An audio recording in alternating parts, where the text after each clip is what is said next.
Okay, thank you all for coming. This is a joint meeting of the Committee on Human Services and the Committee on Rules and Ordinances. We are here to discuss changes to Chapter 95 noise regulations. My name is Tony Palumba. I'm the counselor at large, and I serve as the chair of the Human Service Committee. Anthony Donato, I'm also a counselor at large, and I am the chair of the Rules and Ordinances Committee. You need to amplify, Anthony. These are the only 4 mics that work. She has a low voice, though, Tony. Anthony Donato, counselor at large, chair of the Rules and Ordinances Committee. Kenny Woodland, I'm a District D Town Councilor. I am the Vice Chair of Rules and Ordinances. Caroline Bays, Counselor at Large, Vice Chair of Human Services Committee. As close as. Lisa Feltner, District B Town Councilor, and I'm Secretary of Rules and Ordinances. Susan Felkoff, Secretary of Human Services. Okay, just so you know what's happening, Dan from Watertown Cable is filming this.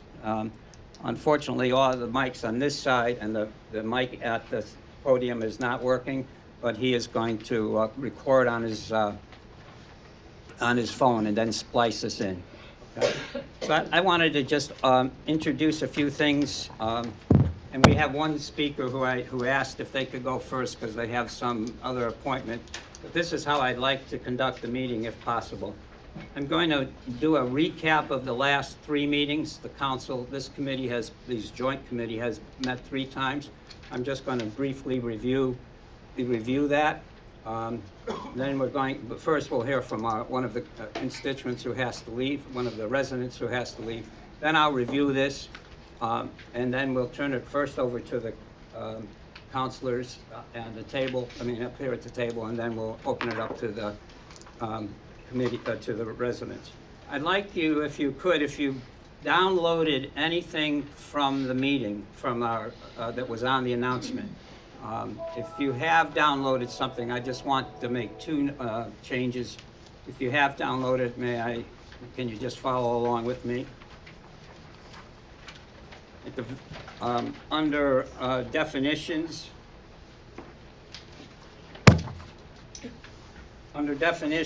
noise pollution, it says an increase of 5, that should be an increase of 3.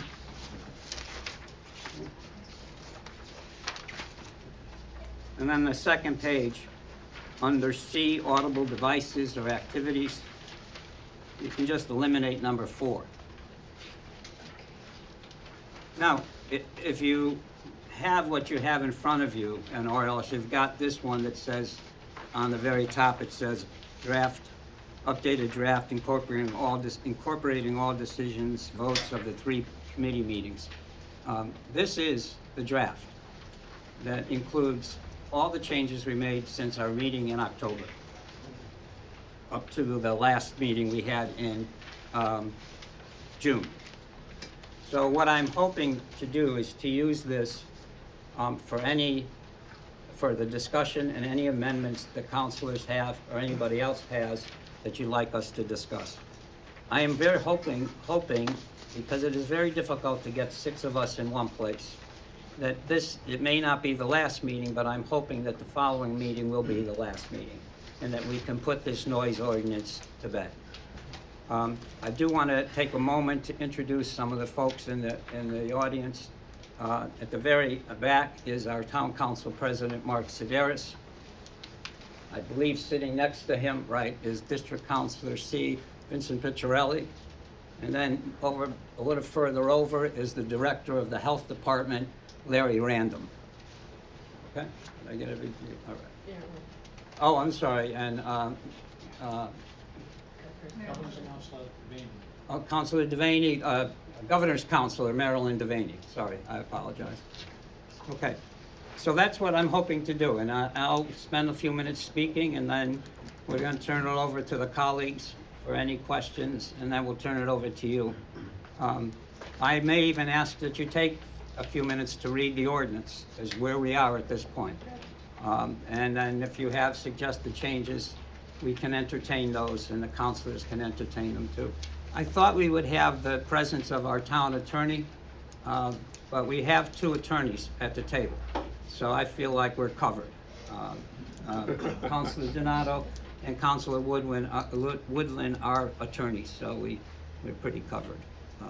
So I would like to ask Susan Cook if she would come up. Susan has to leave, and she's going to speak a little bit about noise in general, but she's asked if she could have a few minutes, and I thought that would be appropriate.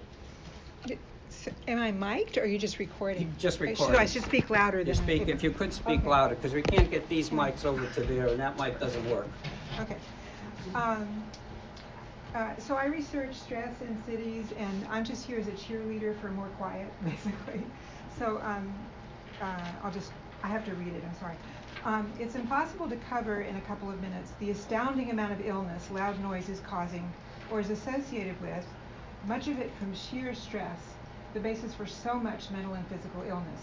I've left some sheets I hope you'll take with you that list more information on this, and a link to a stunning article at theguardian.com is there, and to my blog where there are recent posts on noise, including one to guide those shopping for quieter, cleaner landscape equipment. I did a whole lot of work on that, and I hope it's helpful. What I want to get across now is while the small steps many cities take are better than nothing, they don't begin to stop the damage to health. Many hesitate in part due to angry landscape company owners. They should check out the company in Concord whose owner saved money from the start when he began his successful business called Eco Quiet Lawn Care. It shows how possible such helpful changes can be, and of course they'll also slow pollution of our air, soil, and water. Many of us stay home days, both working and unemployed people. If we work nights or are ill, we sleep at home. If you go to an office, you may forget how noisy home can be all day. If 8 or 10 houses on one block regularly hire landscape teams or privately use that equipment, that usage will all occur at different times, so the noise never stops all day. Many homes house at least 2 families. If you add traffic jets and construction, and a lot of people are going to be highly stressed for hours, lose sleep, and rarely go outside for a walk or even a break on the porch. So it's rare that city dwellers are not bombarded by loud noise. And let's not forget the super loud cars, loud radios used outside or with open windows, super loud music now in many stores and restaurants, and people shouting rather than talking on phones everywhere, from the neighbor shouting on his porch while you try to relax in your garden, to the guy next to you on a park bench where you'd hoped for a few quiet minutes with some trees and sky. It's as if we've forgotten the air is shared space, not one person's private place to make unlimited noise. On many days, people feel almost imprisoned at home because they can't even open their windows. They can't enjoy a whiff of the nature they crave and that researchers say we need if we are to thrive, and are unlikely to even take a walk around the block that would help them experience more nature and meet more neighbors, giving them a chance to build a sense of community, the lack of which researchers also say makes people feel isolated, lonely, and depressed, and is a serious health problem in all American cities. So you can see why the World Health Organization considers noise disturbance a global health emergency. They say that in Western European countries, environmental noise alone often causes at least 1 million healthy life years to be lost every year. And of course, the fumes often accompanying the noise add to our toxic load that now contributes to cancer, asthma, and other lung diseases. As loud noise wakes our fight or flight response, stress hormones course through us, causing alarm, raised blood pressure, and if chronic enough, hearing loss, heart disease, diabetes, learning difficulties in children, anxiety, and depression. Recent research reveals that enough exposure to loud traffic noise actually changes our blood biochemistry. Finally, noise is causing increasing rage-ridden disputes, and 1 murder has been reported. Further proof of the unhealthy stress noise causes. I hope I've gotten across that this is an emergency, and I've left some stories about noise's devastating emotional effects and suggestions of things we can do in addition to stricter limits, including a PR campaign that might help. Finally, please come to my flower-stuffed garden on the town's Life-Friendly Garden Tour, and I'll show you easy ways to enjoy lots of flowers and no grass, or less grass, and how you'll never need a leaf blower, lawnmower, or weed whacker ever again. You'll love your yard, and so will everyone else. And thank you. Thank you, Susan, very much for that. I just want to say that up here. You could get it at any time. I mean, come up, we have quite a number. Susan left us. This is, she mentioned 2 short stories are on one side, and then all the references that she requested are on the other side. I failed to, I'm gonna do this, and then I forgot there's a middle before, well, we'll do this first, and then we'll, so with the committee, I'm going to try to just briefly, I spent quite a bit of time last night going through all our meetings and editing the draft that you have in front of you to try to make sure we covered everything. But I'll try to run through this pretty quickly. We met on October 25th, 2017. There was a wonderful community turnout. At that point, we also had the health director, the town attorney, the director of recreation, and an attorney for Dan Eisenberg was present. Reviewed the specific, we had 2 agenda items. One, we had some specific complaints that we were dealing with, that people had.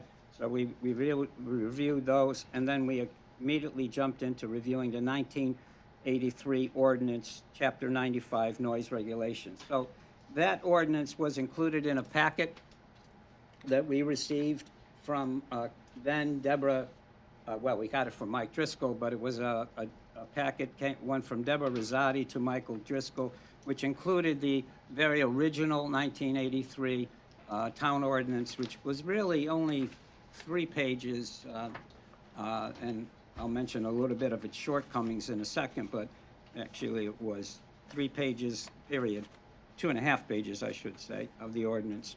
We also received a first draft, a really rough draft, that the town attorney took a shot at, and we would discuss that a little bit. But when reviewing the existing Chapter 95, we looked at the hours when construction and demolition is prohibited.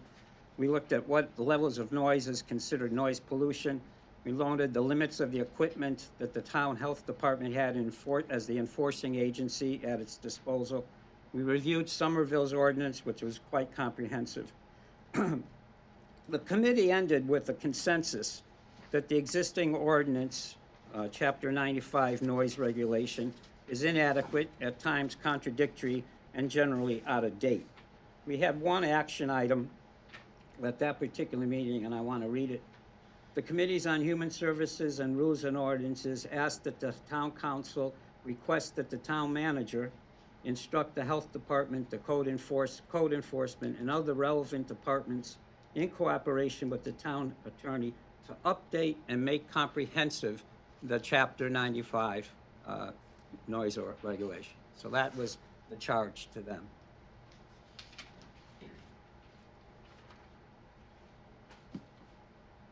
We met again on March 21st, 2008. Again, there was an excellent turnout from the community.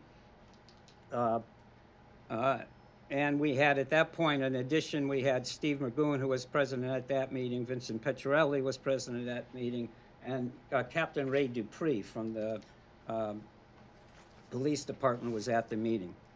This time we reviewed a revision of the noise ordinance from Attorney Rich. This was this was a substantial rewrite. He did a really substantial rewrite of the ordinance. He felt that the intent was to be more clarity. A list of definitions was included, and he shifted the focus from what excessive noise would be prohibited to when it would be allowed. We discussed as a committee the need for greater clarity, a more user-friendly language in terms so it is easy to determine when there is a violation, that there was little difference between this is particularly concrete, between the Saturday and Sunday hours. We also discussed the common practice for power equipment, that there is practices in other communities where power equipment is labeled with decimal ranges, particularly with the increased use of electronic power tools and equipment. That's happening more often. We discussed tonal sound, which needs to be included in the definitions and measured with very sophisticated equipment that at this time the town Department of Health would have had to borrow. We looked at the certification of lawn maintenance that's done, of lawn maintenance equipment, which is done at Brookline. And other communities measure sound levels of equipment, but they have quite complicated ordinances and what might be beyond the ability of our town staff. And then I want to read just very briefly, taking this directly from the minutes. In reviewing the noise ordinance draft to date, the joint committees decided, 1, prohibition, which was 92.01 A and B, do not need to be changed. 95.2C, we need to break out construction demolition from residential or commercial property maintenance. 9502D needs to be rewritten. It's too broad and can be interpreted to allow noise levels to exceed 10 decibels during all hours. And in particularly 95.4 exceptions. We wanted to cover outdoor concerts, football games, and other park and recreation activities, but current language is insufficient based on lived experiences. And so then the committee decided that we would meet again to take one more look at a draft, and with our goal was to draft an ordinance that's easily to understand and, per Captain Dupree, easily enforceable. So meanwhile, we met one more time. And this is, we met on June 25th, 2018. There were fewer residents at this point, at this meeting, but there was still a nice turnout. Crystal Bennett was present, as well as all the people who were there before. We looked at a clean copy from Deborah Rosati and Attorney Rich. We noted that there were new definitions in that copy for amplified sound and for tonal sound. We noted, and this is why you'll see the change on your, that per state statute, and I think this was brought to our attention by Lydia Thomas, that the 3 decibels should be 3 and not 5 above the background that constitutes noise pollution.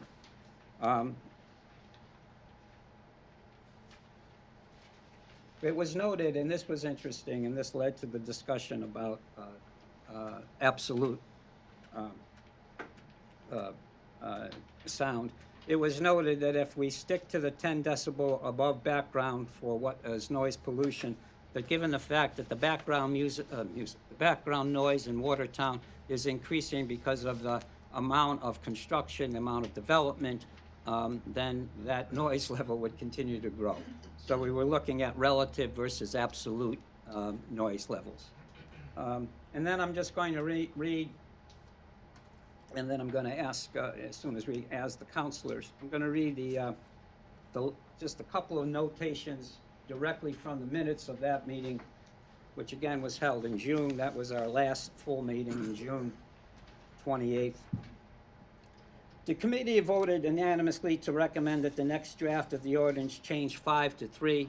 You did that, and for those who didn't have the updated copy. The committee voted 4 to 1 to ask the health department to provide more information to the committee on the issue of absolute versus relative noise standards and how other communities weigh hours / decibel levels / duration of noise. That was voted 4 to 1. We also, the committee made the following request of town staff: provide more information on industry standards for normal work hours for the businesses identified in 95.02, and provide a copy of the latest draft. So what I did after reviewing all these minutes and taking a little bit of notes on them, I created the latest draft. That is what you have in front of you, the very latest draft. It includes new definitions for a tonal and amplified sound. It includes some specific prohibitions. It eliminated the one about parks and recreation. It has another section in it, though, where that is addressed. And so again, this is what we're hoping will be used as for any suggested amendments. Now, before I introduce the new I say at that last meeting, and this is in June, was the last meeting for Deborah Zadi, who was our former Director of Health. That was her last meeting. Unfortunately, she had a very difficult task those last time dealing with this ordinance. And that burden has fallen to our new Director of Health, Larry Ramden. And as you see in these minutes of June 25th, we asked for some very specific things. A definition, an understanding of absolute versus relative, and a few other things. And so Mr. Ramden is going to speak after we open up first to the council. So if at this point I invite any of the members of the two committees if they have anything to say. I guess I'll start. And I know a lot of residents, some of whom are in the audience and some who aren't here tonight, have shared with us some of their research, the research that they've done themselves. I think it's interesting when you look at the ordinances from the towns, pretty much that are immediately adjacent to Watertown. Every town has a different noise ordinance, which obviously you would expect, but not only are they different, there's not a whole lot of, I think you would expect to see a lot of similarities because it's obviously an issue that affects every city and town. I know one of the first things I did was Google, whether or not there was kind of a pro forma that cities or towns used with regard to noise regulations. And there's really almost nothing out there. So it really comes down to each city and town reviewing its own circumstances and trying to figure out what regulations are best suited for their specific circumstances. I also think one thing, having not been on the council when this issue first came up, it seemed like at the beginning we were kind of have some conflicting opinions as to, was this supposed to be a comprehensive redraft or was this just supposed to be, an update? So I think when I came onto this issue, it seemed to me like it was just supposed to be kind of a, clean up some of the loopholes. But since the meetings that happened in 2018, it's definitely taken on a broader approach. I think the tricky thing is really that, again, because there are so many different approaches to this, this ordinance could get unwieldy, and that's something I don't want to see. And I that doesn't mean I don't think we need to have a comprehensive ordinance. I think we just need to try to make it as succinct as possible. One thing I'm always concerned about is, one, just whether or not the ordinance is easy to read and understand. I don't particularly think that the way it's constituted now makes for easy reading. But the other issue I think we always have to be concerned about is enforcement. We want to make sure that the policy we have is one that can be enforced. I do think that a good update is we've expanded the scope of what people or organizations in town have enforcement powers. I do think we just really want to kind of hone in, make sure that the hour restrictions are ones that make sense, not only for the people in this room, but for the community at large. I do think, I know we had some concerns about having the equipment necessary to take these measurements. I think in light of the fact that it was some sort of a tool that we had to borrow from the state, I think it makes sense for us to agree. I know, nowadays everybody can download an app for their phone, which is great, but I think we need to come to some sort of an agreement as to what type of and I don't want to get so nitty gritty as we pick the specific app itself, but I think there needs to be some sort of an agreement as to what standards govern the apps that will be used, because if that's the type of tool that either the, health department or the police are gonna use, I just wanna make sure, because obviously if we're using two different readers, it might come up with different results and then it doesn't help. So, so I think those are kind of my main things. Make sure that we get to a set of hours that we think makes sense. Make sure that if people have concerns that something may not be clear, certainly bring those up tonight so we can make sure that we try to clean up the language in such a way that might be easier to read. And I think it will make sense at some point in here to, and again, maybe this is in consultation with Larry, so it comes up at the next meeting, try to figure out what is going to be the specific device that people use to measure, the decibels and the noise, the decibels or the decibel-A's, just to make sure that we're doing apples to apples comparisons as opposed to, apples to oranges. So I think those are really just my initial comments, and, looking forward to see what people in the audience have to say. Council Wooden? Can you just walk through how we're gonna be addressing it and working through the draft tonight? Yeah, so I thought we would, just go through it, section by section and take a look at it, make sure we feel that the number of definitions are adequate. People feel not go do as per Counselor, Counselor's just the last remarks, that we would take a particular look at the prohibitions. I think it's important that we also take a look at the exceptions. So it's not a long ordinance, it's a relatively short 4-page ordinance, so I thought we would just go through it step by step. Councilor Bays? Oh, yeah, I'm gonna take a few minutes, yeah. Oh, we'll read it, sure. Councilor Bays, do you have any comments before we?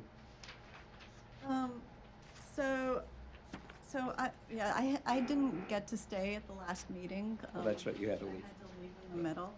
So it has changed somewhat since then. I did wonder about the way that, first of all, the way that tonal sounds is covered in this. And I was actually looking for it. So first of all, tonal sounds cannot be those apps that you can download, those are decibel measurements. They don't measure tonal sounds. And I've looked up, there's various different ways so of course the clearest way to legislate something, to put something in an ordinance is by decibel level. But unfortunately for tonal sounds, that really doesn't work. So I'm just wondering how we can address that in a way that there are ways to address that where you don't have to measure it. There's subjective and objective ways to do it, but I've looked at certain ways that other towns have used subjective definitions to cover tonal sounds. So I just we might want to discuss that. Right, I do think that's. That will be covered in definitions. Yeah, we could, yeah, sure. That's where it's mentioned. Yeah. Opening remarks by Councilor Feltner. Thank you, yes. I guess my overall concern is that where we left off was, we had made the comment that we noticed it was, the ordinance, the direction was where excessive noise would be allowed. And we were all concerned about that and said, really what we want to get at is not allowing excessive noise except construction, et cetera. So I'm needing some clarity, I guess, on the current draft, if this is really getting us where we want to be, because if you look at the exceptions, we still seem to be having the approach that it's really focused on sleep hours in the evening, and otherwise, midday excessive noise is allowed. So that's kind of my overall concern. Opening remarks by Councilor. I have some remarks on specific sections, but we're going over that later. So no, I'll hold my comments for now. Okay. So before we open it up to the community, and then we're gonna bring it back. We'll try to do this as carefully as possible. And I would like, when we do this, that if you have initial comments, and then we're gonna go through this step by step, and we'll ask you for your comments as we go through it, okay? So I just want to give the opportunity, if anybody, like Susan Cook had an opportunity, if you wanted to say a few words. But before I do that, I'd like if Larry Random could come on up to the podium, and just to reiterate, we did ask the department in the last meeting, in our April meeting, for some specifics, and I really want to appreciate Larry. He came on and has jumped into this job, and this, without a doubt, the noise ordinance has been one of the challenges, and so I wanted to thank him for being able to respond to comments and requests made by these joint committees. Thank you, Councillor. Members of the committee. Perfect. I had some challenges in really figuring out what you meant by absolute noise and relative noise, so I'm going to take a stab at this. I presume that what you meant by absolute noise was noise on a fixed scale, for example, a specific decibel level, and relative noise as background, 10 decibels above background, which will fluctuate during periods. So there are a few communities that have set specific background levels. For example, Boston, Brookline, Somerville. Most of it is within the 75 decibel range. So that is an absolute fixed level. So anything above that is considered noise. But they have different levels for different zones in their communities. And I can provide you, or I will provide you with copies of those ordinances so you can look at it. So, the next question that you had, Council Palumbo, for me was whether or not you had concerns around setting times for work, etc. That is not within my purview. It is not within my We purview. couldn't hear the first part, Larry. Could you just? Setting times for work and construction, that is not within my purview. And I really like to stay within my lanes because I don't want someone else coming and hitting me over the head with a hammer. That being said, the DEP in their regulations have set some guidelines for unwanted sound in the community. Looking for I believe it's 6 a.m.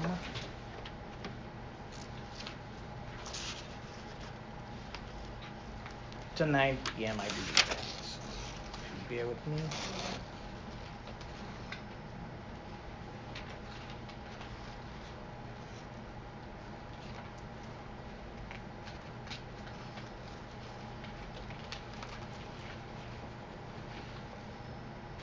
Here we go. Yes, in DEP's noise regulations, which is a section 7.10 in the air pollution regulations, 310 CMR 7.10, and it says it just addresses domestic equipment between 7 a.m. and 9 p.m. That is where the exemption is for domestic equipment. Tony, is that the state regulation? State regulation. Okay, not the town? No. Okay.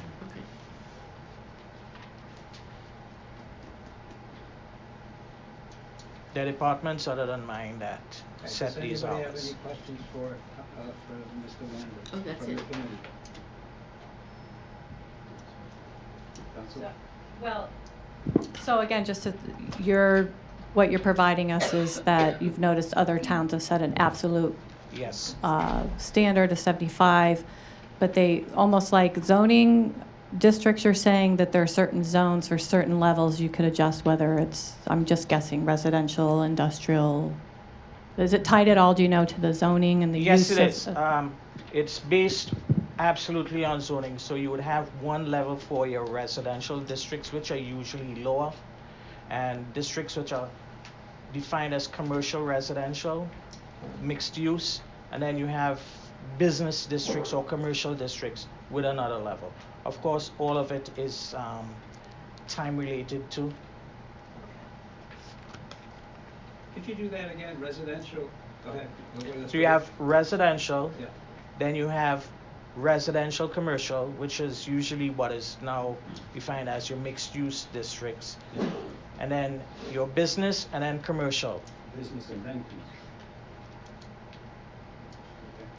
And you were talking about zones, I'm sorry, talking about zones and you, though you didn't touch on it, there's also this, the hours might change, right? Yes. Okay. I'm sorry. In fact, commercial, I should have said industrial. Oh, Sorry. okay. Thank you. Any other questions from the counselor, from the council? Well, so, and I was wondering if you have any opinions as far as equipment or apps or measurements, or if you've learned what other Equipment. towns are doing, or, We'll use a sound meter that is weighted on the decibel A scale, which is industry standard, and we use one right now. For someone mentioned pure tone, that requires an octave band analyzer, which is in the thousands of dollars, and once the analysis is done, you need someone else. I'm sorry, back. I'm thinking faster than I can speak. Once the sound levels are measured using an octave band analyzer, then those readings have to be sent out to an acoustics engineer for an analysis. Okay, I remember when we did have this discussion earlier back, we, at that point, Ms. Rosati said that she had to borrow an octave band analyzer from the state, and they have one that you can borrow now and then and use. We also, at that point, asked Mr. McGowan to consider purchasing one through the town for the town to have, though we didn't directly speak to the issue of the results having to be sent away to an analyst. Thank you. Any other questions? Go ahead. Larry, if I could just ask a question. Councilor Bays mentioned before the difficulty with using the decibel A reader for tonal sound, but I did notice in pretty much the towns around us have definitions on tonal sound, and they reference the decibel A scale. So, and I'm not sure if you don't know this answer, I understand, because I'm sure it's really technical. But for instance, Newton, and I've seen a similar thing in some of the other cities and towns around us, I think their ordinances try to adjust for this issue with tonals showing up on the decibel meter, because they say that the tonal sound, as opposed to in Newton, it's the 10 decibel above. Newton, I think to correct that deficiency, says tonal sounds can only be 5 decibels above the ambient. So would a decibel, I'm sorry, what was the device called again? Decibel band now. Yeah. Now, is that, so that can pick up a tonal sound, but it's not gonna be able to give you the specific measurement that you need, because you need this other instrument and it's gotta go off and be analyzed. That is absolutely correct. Okay. So if we, again, with an eye towards enforcement, the odds of us, because obviously most of these complaints happen in real time, so if either your department or the police department gets a call, they arrive, and it's a tonal sound, the only way we're going to be able to judge it is either using the decibel bar or nothing else. Correct. So therefore, the way these other cities and towns have approached it is a way to try to address for the, I guess, unavailability of this other type of equipment, probably. And the challenge we're also, that is correct, and the challenge we're also facing too is typically cities and towns, because of the highly specific nature of measuring tonal sound and tonal quality, would have asked the DEP to do that for them. Unfortunately, with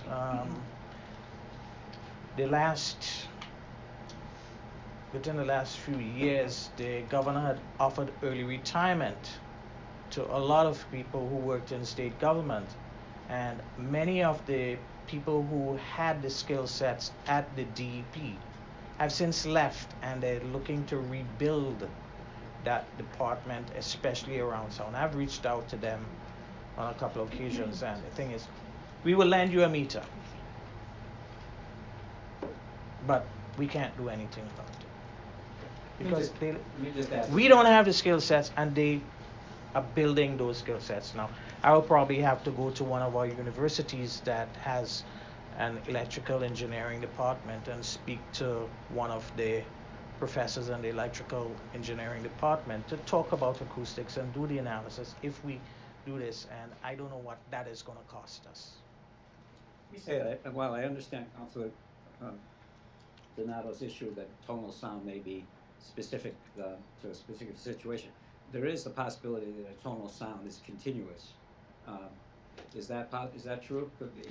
Yeah, Okay. it can be. And so there is a way to measure. I mean, if it is something that's continuous, you can, if you have the equipment. I'm not saying you have the equipment, but it can Just be for the measured. council's edification, the committee's edification, a pure tone is on a single octave band. So, example, if you have in this room, if we had those doors alarmed and the alarm goes off, it's one specific sound with one specific tone. It doesn't fluctuate up and down. It's straight one specific sound across the spectrum. That is a pure tone. Okay. Thank you. Thank you very much for your time. Now, folks, do you have any opening remarks you want before we jump into this? And we're going to jump into it, and we're going to just sort of work our way through, very nice and slow. So, you have way in the back. I forgot your name. I'm sorry. Your hand is up.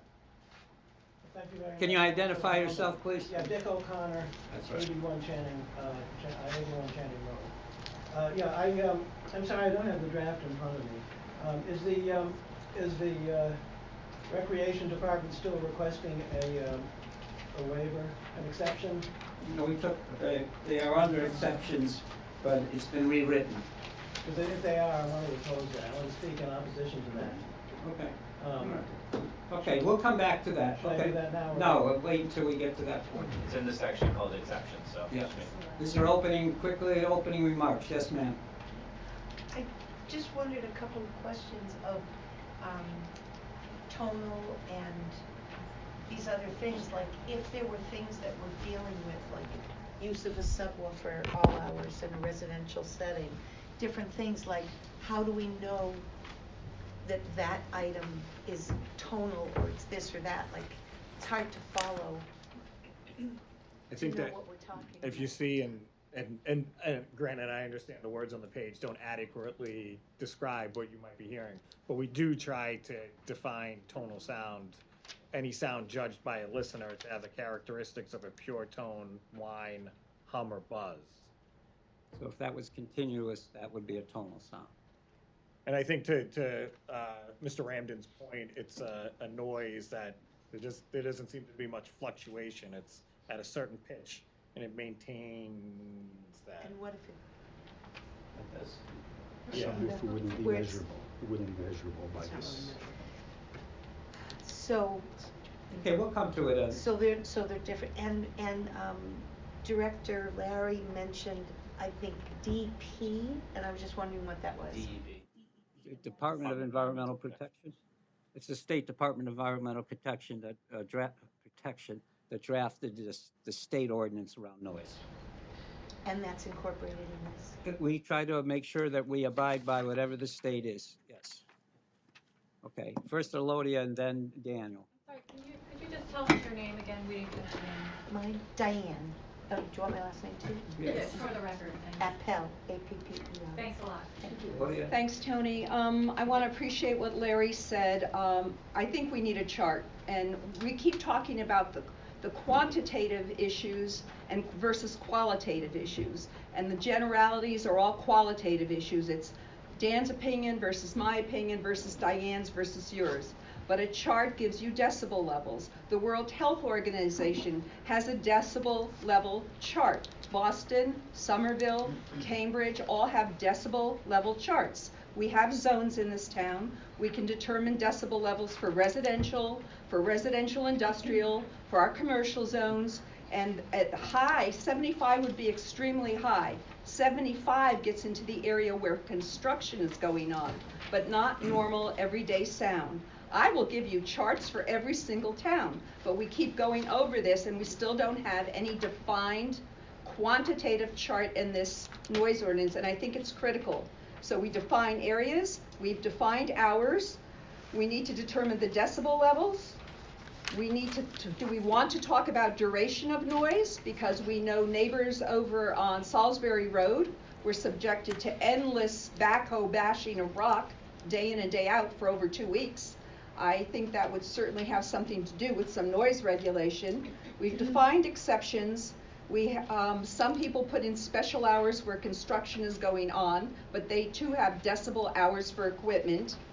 We talk a little bit about domestic power tools, but the other thing I get numerous phone calls about are leaf blowers. I too do not have a blade of grass on my property. I am a quiet person. But there are towns that say if you have 10,000 square feet of land, you're allowed 1 leaf blower on that property to be operating.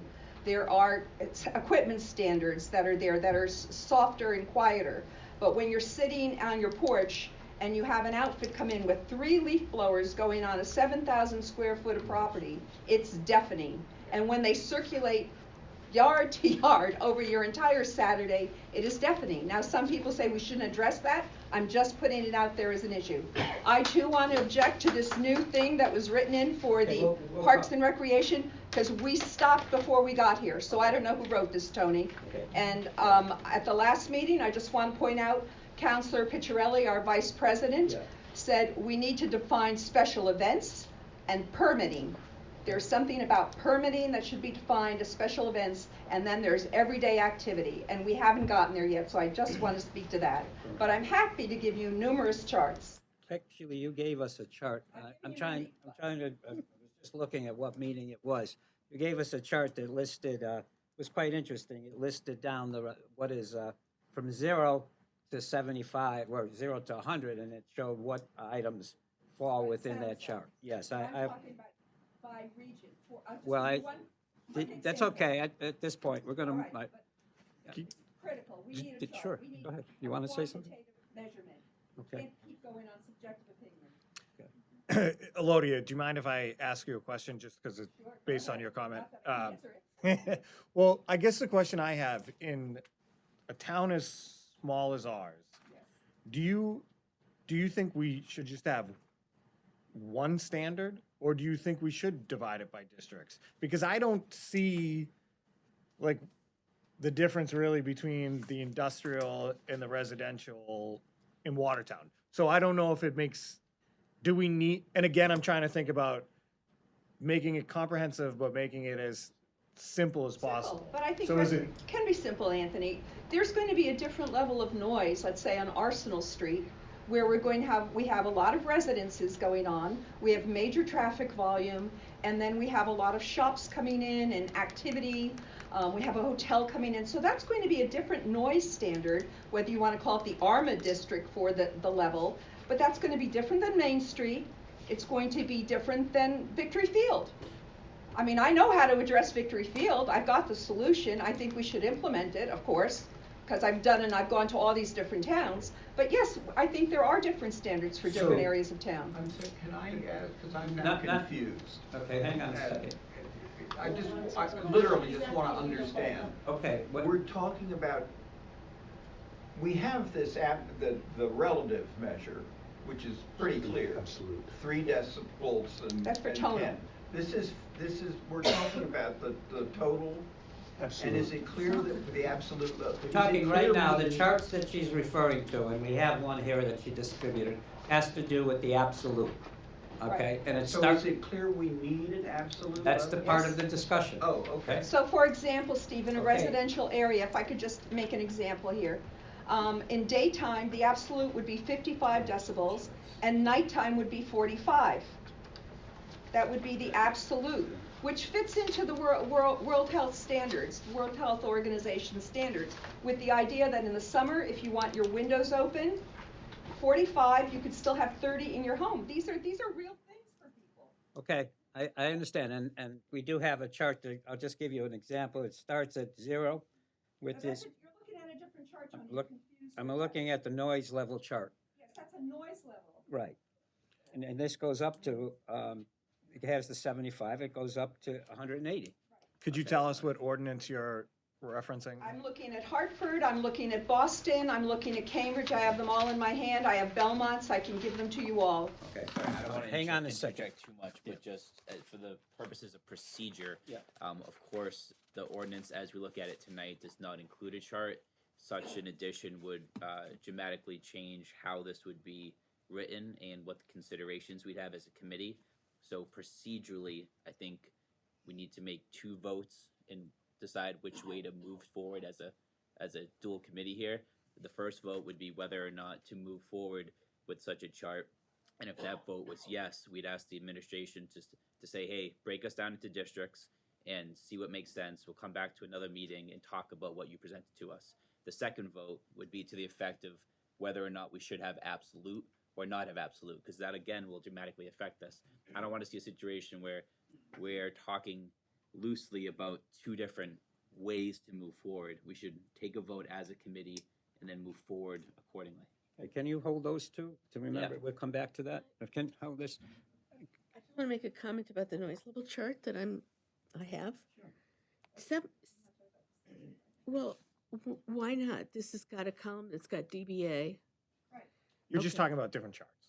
We're talking about 2 different charts right now. Well, okay, according to this one, 75, which you're saying is the standard, is a toilet flushing.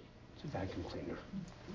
We're talking about noise ordinances that communities have that are enforceable. Well, it would be Okay, shame this not is to a flush chart the that just toilet. tells you what levels of noise are. Right, and I think Susan is just trying to bring Show an an everyday example to, when you say 75 decibels, it's hard to understand what it That's an means, so I instant- think that's an Susan's confusing. bringing up.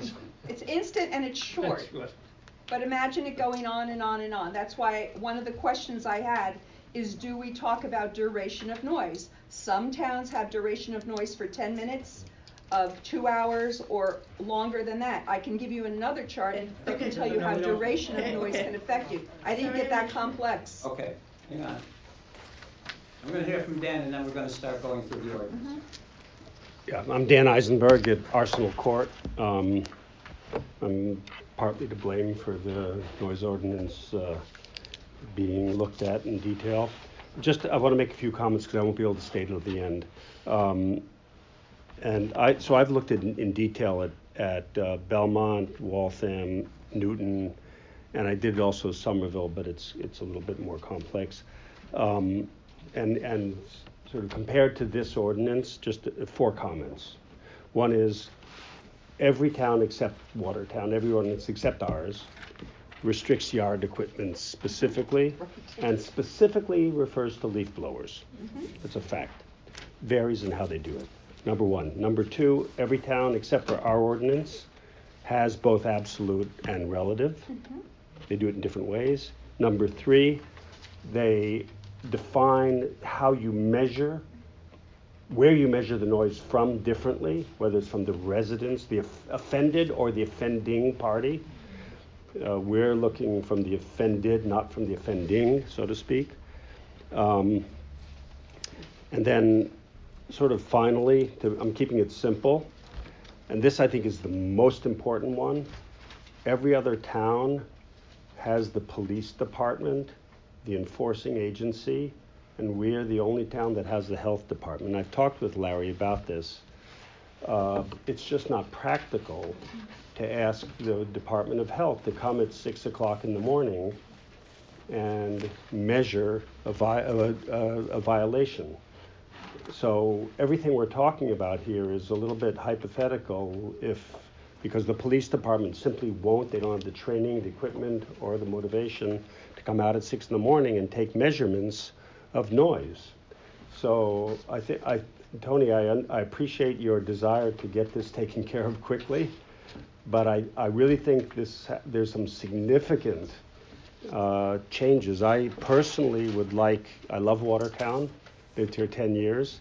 I personally would like to see Watertown to be at the forefront of being citizen-friendly. I think we have some real opportunities coming up in the next 10 or 15 years to take leadership. I think this is in the wrong direction, to be very frank about it. So, Yeah, so before I we think sit those down, are I'm sorry. sorry. The four were the maximums. And I can give you, I sent all of this to the I've committee got your already. chart, but Yeah. so the four of the maximums, just the Okay, where it's the yard measured equipment, from, number one, yard equipment is specifically, and specifically leaf blowers. Secondly, absolute and relative. Thirdly, where it's measured. And fourthly, who enforces it. To be simple about it. It's very complicated. As everyone knows, this is extremely complicated stuff. Okay. I totally agree with Dan. The health department can enforce it. They're not here on the weekends. I've met with the police department as well, and I will let you know that police departments do have apps on their phone that they use to enforce a noise ordinance. Okay, thank you. Okay, so, Could I just add, my name is Paula Halpin. oh, hi, Paul, how are you? I have, over the years, I've lived here 30 plus years and been a homeowner for 20 plus. I have called the police on many occasions, and happily they have come and stopped mostly noise in the night after, I think it's 10 p.m. or 11 p.m. They, you know, who is ever digging up the street, if it's not an emergency, they have come and they have delivered, and I have been ever so grateful many times. That's good to know, thank you very much. Go ahead. But, and I know that they've done that for many people, but if they're not allowed to actually give any consequences, like a ticket, or give a fine, then They have how? other ways to serving the peace. I mean, they have other manners in which they can. Right, but I'm just saying that there's no, that you're working on the goodwill of people. You're not, that's not, there's no consequences. No, I know, but what I'm Wait, saying. under this, the police are allowed to enforce it as it's written. Well, it's different than saying they don't have the ability to enforce it. So they It's a do- whole different ballgame, Okay. whole different I conversation. would just like to say in the the updated ordinance, that was even, I think, the outdated amended one, we added police department to it, It's literally to in address there, that yeah. concern. According to the ordinance, I'm allowed to if the Director of Health allows me to. They nominate you to. Yeah. Yeah. So, Okay. You did what you asked for, Dan. Okay, so we're going to Can I take, ask one, this is purely procedural? go ahead. Because this issue has come up about the need for absolute as well as relative decibels. And with all deference to Elodia, with whom I agree almost always, I'm not sure I understand why absolute are needed. So my procedural question is, we're gonna go through this. Is there some point at which that discussion should take place? Because I have no idea. Yeah, where I it think is. the Yeah, counselor, that was, That I was my think, suggestion. Jen's- That Counselor- needs, before we start addressing, you need to have those two votes. Okay. Before we start So looking should at, discuss yes. that first and then Yes, the- you need to have okay. those two votes because whatever way they go will decide how we move Yeah. forward. Okay. well, I'm opening it to the council. Do people believe that we need to have a vote on absolute versus and relative as part of the ordinance? Or can we go through the ordinance and then deal with that? Or do you feel like we need to have that first? I think that will frame the discussion. It'll frame the wording that we use. I think that, and not that I don't think a chart is important, but I think that is probably the most important, whether or not we're gonna add the maximums to this. And what about the issue of timing, of duration of it? Does that need to be discussed before we move on to looking at the ordinance? No, because that's a definitional. We can put that in a definition, that'd be And fine. absolute is not a definitional? No, well, because that's The gonna impact different parts of the policy. the duration is a little bit of a moot point because if there's a noise going on, by the time, it takes an hour, 2 hours for someone to come measure it, if it's stopped, then they're not gonna be able to measure it anyway. So the duration, it's in a lot of the ordinances, but it's a little bit of a moot point. Okay. So, looks like, what do you think? Well, I mean, we had already voted that we wanted absolute and relative and a chart, but are you just When? saying that we had asked for more information and? We asked for don't more information from, Really get a lot of information because we have a new public health, but you want to vote now to frame the ordinance and moving forward? well, that's what Counselor Woodland is suggesting. Okay. Otherwise, we're gonna keep going in circles. I mean, I love meeting Yeah. and doing this and having the same conversation for the first hour of every meeting. But this would actually give us a framework so we can get something accomplished. Lisa, do you think we voted on this at a previous? Well, it's in, yeah, I mean, we talked about it and it's in the minutes, voted 4-1. But again, I guess I expected with our new Director of Public Health that maybe we were going to have, to Elodia's point, more information about. I think that was just to ask for more information, Yeah, not that whether or not we're gonna It's not a policy vote. insert it into the ordinance. That's fine, I don't have more information, so anyway. Okay, what we requested Tony? was more information to the committee on the issue of absolute versus relative noise standards and how other communities weigh hours/decibel level/duration of noise.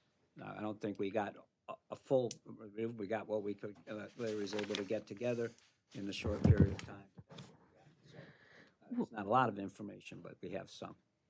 I guess I don't understand what the vote would mean at this point. And Counselor Woodland, can you clarify, please? Right now, if we voted no to say, hey, we don't want to include a chart, we don't want to do anything with absolute, then we could address this as it's presented tonight, section by section, because neither of them are included in here. If we vote, yeah, we do want a chart, yeah, we do want absolute, then we're going to need to change the language. And so we're going to need to ask the administration to do that and then come back to a separate meeting in which we have that language and we can go section by section. When you said neither, what did you, neither of, we'd have neither of which? You only mentioned one thing, Absolute or the chart. We don't have the absolute or the chart in here. but absolute, they're the same thing, right? No, so the chart would be, imagine the districts, it'd be like residential, commercial, PSCD, RMUD, all of them presumably Oh, would be. well, so they're broken up not and relative to background, but you're I think the talking, question really is not Different charts. districts. The question is Yeah. not whether it's a chart. The question is whether we want zones. Yeah, That's it's- more the appropriate. question? Yes. Charts and zones are almost synonymous. It's just the zones are listed in a chart that says like in Watertown, I imagine it'd be PSCD, RMUD, yeah, or like the industrial, But commercial. we're talking about zones. Yeah. The chart is made up of information, okay? So, Yeah. okay. The first question is, do you want absolute as well Yes. as what's in there now, which is relative? Susan is just looking for some clarification That's what about she's- what the two But I things. think I don't know why Okay. I'm missing. All right, so who does You it? got it? No, All right, but let's, Let her show you a chart. visually. So you have a residential zone, industrial business and industrial. we'll discuss the 4 meetings. Yes, just a second, okay? 100%. What's that? Oh, no. I don't, since I haven't had a chance to look over that, I'm not sure I could make that vote tonight, It's even though I love having this the conversation. idea of breaking it down so that it's addressed in that way. Okay, as and then, opposed to overall generally. which Susan, we maybe have I now. can, yeah, so either we have no, one I get standard that, I that get applies that, okay. townwide, That's, so we say, we're not talking absolute versus relative, we're Talking two talking, things. okay.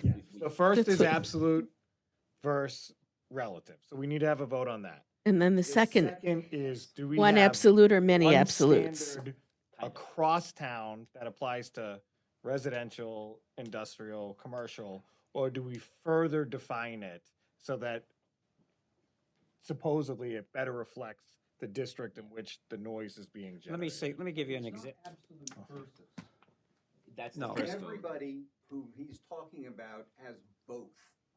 Yes. Absolute Right, and. nobody has ever proposed that you would not have relative. It's not, it.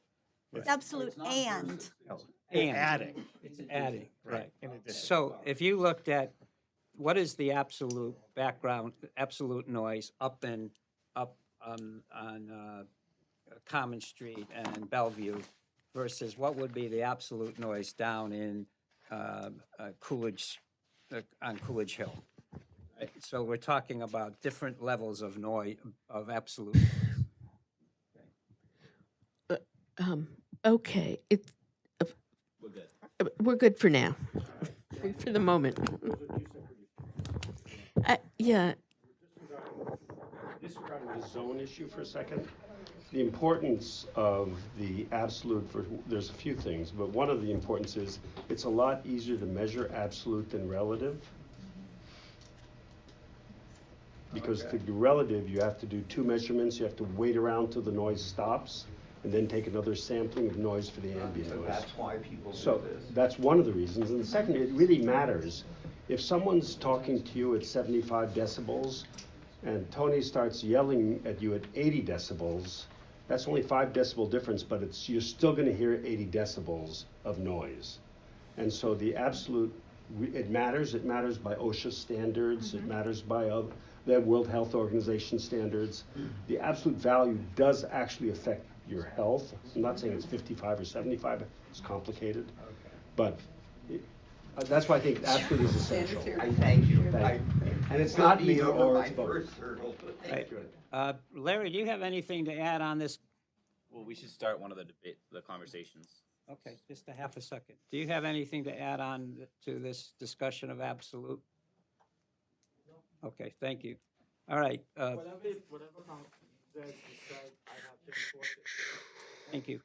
Caroline, did you have a question? Yeah, it was about the process. So if we're gonna have both absolute and relative, most of this would still stay here. That's So- what I think too, yes. So why would we not? Yes, and I would like us to continue to go through it I guess afterwards. you would, It's still gonna be You'd say- relevant. you'd say, I mean, we don't know tonight what we'd cap it at. No, we can't talk about that, the absolute, that Yeah. chart. Yeah, we can't talk about, but most of this, because we're doing absolute and relative, would still be Right, still be relevant. relative, relevant. speaking of relevance, the only thing that I've heard about this tonight that seems relevant to me is I've thought Elodia's concept of only one leaf blower per 10,000 square foot of yard makes more sense than to have 3. And it's really only leaf blowers that it seems to me it's generating this public interest. Absolutely not. Not and relatively not too. It's music for Lodia. Okay, so I'm gonna ask. All right, we're gonna, per Councilor Woodland's request, we're gonna take a vote on whether this ordinance, which already talks about relative, will talk about absolute also. Then we're gonna take a vote on whether we want, well, it would follow zones in this ordinance. Those are the two things, right? If we do vote on those in such a positive way, one way or the other, we are still gonna go through this to see if there's other changes you request, okay? So I would like for the counselors, if there's anybody who would like to, Point of information, are you calling people on a list to talk? no, Oh, how? did you want to speak I'd like to. on this question of absolute versus? To me, we're just gonna talk on that one thing? Right now, okay. So would anybody like to speak to the positive reasons to have a absolute added to this ordinance? Anybody in the back? I'm in favor. Well, that's not what I meant. I mean, I'm in favor too, but that's not why. No, I'm in favor because it just seems like common sense to me, honestly. If I'm in a room with my basketball girls and I'm trying to talk, and they'll just ramp up, and so the absolute is up here, but relatively, I have to just keep, they can't hear me. So it's just, for me, it's common sense that you have to have Okay. Anybody else want to speak to it, to I this like question? the idea, but on this one, I feel it can be amended, and if you vote for absolute, it doesn't mean that that's ingrained in stone forever. So I don't think that's a bad thing. I really think it's a good thing. Good point. Let me give you a tangible example, Tony. Please, to Let's the say- committee. Yes, to the committee. Let's say Committees. the absolute value in a residential area is 60. That means when the music is blasting at Victory Field, I can put on my phone, check 2 apps, and it's at 90 or 100. I know it's way over the absolute value of 60. We also then can take out Larry's machine for testing decibel level, and we can crank up the sound system to say, what is 60 at Victory Field? Mark that board and it's over. It doesn't get cranked up higher than that. We now have a control mechanism in place in our neighborhood. And this is critical. It's critical at every single park in our community. Okay. The gentleman in the back, oh, I'm sorry. Leo Martin. Leo. I only do this because I used to exceed noise ordinances almost every job I worked on. So Absolute gives a contractor an idea of what he needs to reduce noise. If you have an absolute in your contracts or in your city ordinance, and I think the Hartford came from me because I worked in Hartford for 6 years, trying to maintain the contractor to meet those requirements. It was a chore because you'd have to meet those requirements, you'd have to have specially made generators. They had to be often, in addition to that, we'd have to put hay bales in front of those things to avoid noise going to nearby residences. So to have an absolute level gives the contractor an idea of what he needs to do to quiet his equipment. Oh, thank you. So I think the absolute is good, and the difference is residential. I mean, I worked in residential behind people's homes, and the same thing applied to those. That was in Weymouth. So I did familiar with the same thing. Weymouth has I think that might have been in my contract, but we had set levels the contractor had to live to. So we knew that at that window or that house, he couldn't exceed a certain decibel level. Usually it's a boundary line, but you know, it could be a window at somebody's house. So you can look at those options. So those are why you have specific levels at different times of day if you work around the clock. So you need to. Thank you. Very good. The gentleman in the back has been nodding his head. Do you want to say anything, sir? Yeah. Well, stand up. No. Okay, fine. So fine. Still talking about absolute, this movement up here? I think that the clearer something is, the easier it is, then everybody's on the same page, the expectations are clear. Like what this gentleman said, if it's measurable, if it's absolute, then someone It's enforceable.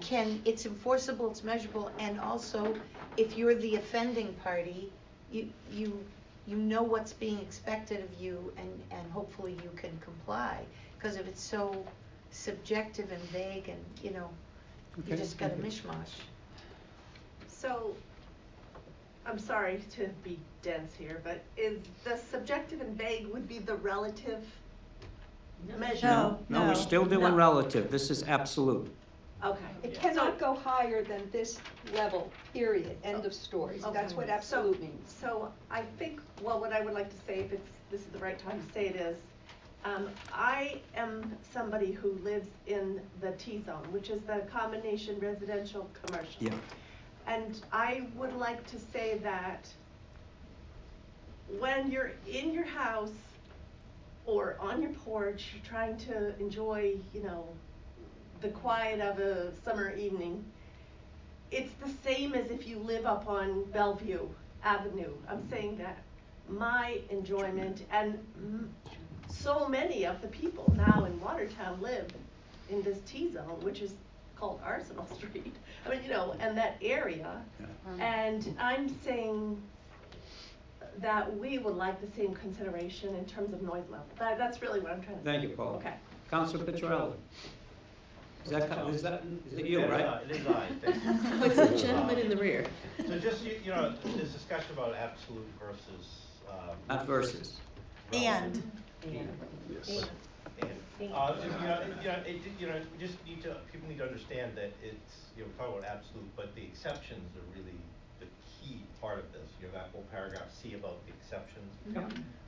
Yes. That, so you may say, the measurement, let's say, can't exceed 80 decibels absolute at the property, measured at the property line. That's only outside those hours listed in the exception. So Right. you would be able to actually exceed 80 dB at the property line during those hours of the exception. I think that the public needs to understand that, and and the committee certainly understands that, because that's what the draft says. So, you know, because we don't want to create a situation where a lawnmower is 90 dB and you can't use a lawnmower in your own yard. You know, you can't use a lawnmower in your yard at 2 a.m., but you can use it at 2 p.m. You know, so that's the, you know, so I just want to make sure the public understands that we're talking about absolute sound level, that there are certain things that are excluded. The jackhammering of the rock, for example, would be allowed during the hours stipulated in the exception. Unless we change the hours. Yes. Well, we have to, I think we need to be, so. No, I understand, I'm not saying we should, I'm just, just wanted to make the, So yeah. noise complaints, you know, if you go back over the years, noise complaints tend to fall into sort of two areas. The continuous noise, the noisy compressor on an air conditioning unit, that, you know, 24 hours a day, it's loud and it's disturbing people. And then there's sort of the episodic things, the teenagers playing loud music in the backyard, you know. And I think, you know, we need to be cognizant of the ordinance, that those are really two different things. You know, the noisy compressor, you can go out and get somebody to actually measure it, you know, different times of the day and figure out what to do to abate the noise. Police are not going to get involved in that. That's really the purview of the health department. You know, the other thing is, you know, the people who are the loud party, the loud kind of, that's where the police come in, and they could actually, you know, enforce it by saying, this is, you know, the music, it's 2 a.m., the music is 90 dB at the property line, you know, you need to stop. So just keep those two things more. And then the last thing, I know we're not talking about the zoning,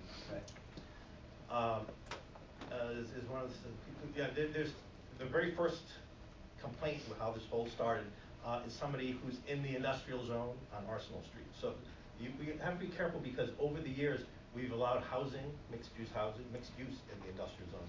So the idea that there's residential zones and there's industrial zones is almost, doesn't make kind of sense anymore. I would really caution the committee from considering slicing it up that way, because if you live in a T-zone next to a neighborhood business zone, you got the buildings next door, and it makes it really hard.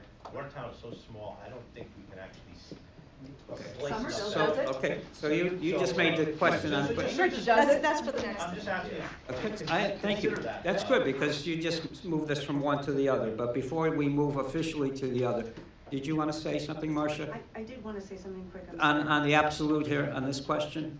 It kind of relates to that. Good. So tonight is the first night that I've actually seen this draft. Yep. And I overall find it pretty vague.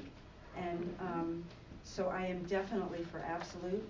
For instance, in the exceptions, you know, if I look at something like any like institution with a permit must be reasonable for the circumstances and location so as not to unduly disturb the nearest inhabited residence. I mean, what measurement is that? So I think that we definitely need absolute. Okay. Last comment on absolute, and then the committee's going to vote. Well, just to piggyback on what this woman just said. I'm sorry, we didn't get names. This is Marcia Cero. You know Marcia, but your name, ma'am? My name's Carly Vernon. I live at 64th Street. I live in the armpit of the Housing Authority. The armpit? What? The Housing Authority makes a letter T, the building does. I'm in the armpit. So, their response to my request to lower their noise levels, where they'll bring in 4 to 5 leaf blowers running all day long, or have alarms going on and off throughout the day, bouncing off the walls of the building. Their response to me was to get earplugs, to get night shades for their parking lights, and to get soundproof windows like the people around Logan. Oh, That's unfortunate, but thank you for the comment. So I am now going to ask the committee, Councilor Woodland, since you put it out, would you like to state what the motion be? Yeah, it doesn't really matter. Actually, so I'd probably be the wrong person to make the motion. So I'm going to make the motion. The motion is whether this committee would like to consider absolute in its, in the noise regulations. All in favor? Wait, can we open it to committee for discussion? Oh, I'm sorry, yes. For everyone else to hear. Yeah, you're right, Counselor. I apologize. As a legislative body of Watertown. Go ahead. Second? Second. So I'm probably gonna be the only person to vote no for this. And what's gonna happen is gonna be that we're gonna come to a level that is going to obstruct and make everyday occurrences and noises now considered noise pollution and against the ordinance. And the easy three examples I can come up with, because they are right around my house, are my neighbor has a pool, so anytime they're out there playing, like that's gonna be noise pollution right there. The kids across the street play basketball, so that's gonna be noise pollution right there. And then a kid down the street plays like the clarinet or something. All of three of those things are gonna be able to hit whatever number we come up with, like 85 or 90, whatever we come out with. And all those exercise, all of them are gonna be able to do it. It's gonna make everyday activities that we're not gonna put in the exceptions subject and be a violation of our noise ordinance. It's exactly what's gonna happen every single time. So it doesn't accomplish. So when the history is important here. When we sent this to committee, it was, as Councilor Donato mentioned at the beginning, it's supposed to be like a very quick, hey, a couple things need to get updated. But then it morphed because honestly, it's music next to Victory and leaf blowers in Arsenal.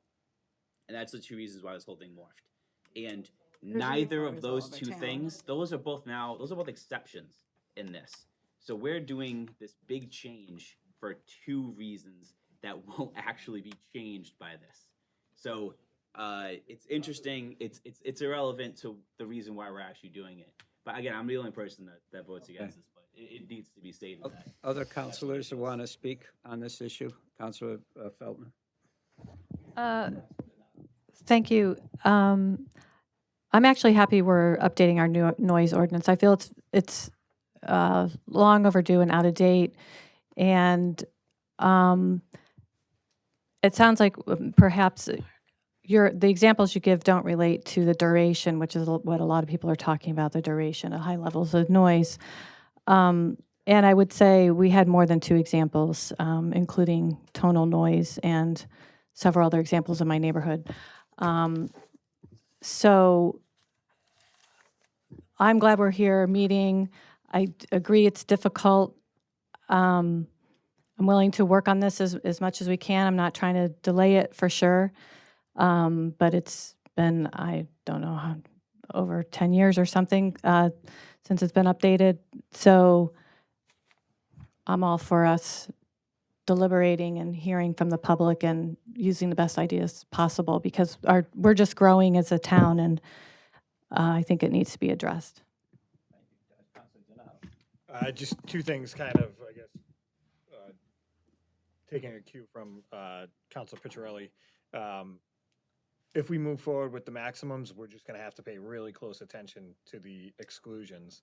I know one of the exchanges at a previous meeting, a different chart that Elodia had brought showed the typical sound for machinery, and one was snowblower at 85, and somebody in the crowd said, well, let's set the maximum at 80, which would effectively outlaw snowblowers in town, which that might work for some people, but it doesn't work for everybody. So I think we, have to pay close attention to exceptions if the maximums get adopted, but also then the second question, following up on a point Council Picciarelli made, is some of the cities and towns subject the exclusions to the maximums. So it's really two questions: whether we add maximums in the first place and whether the exclusions are subject to it, which once again reinforces we have to pay attention to the exclusions and what the level is. Are you using exclusions and exceptions into? Yeah,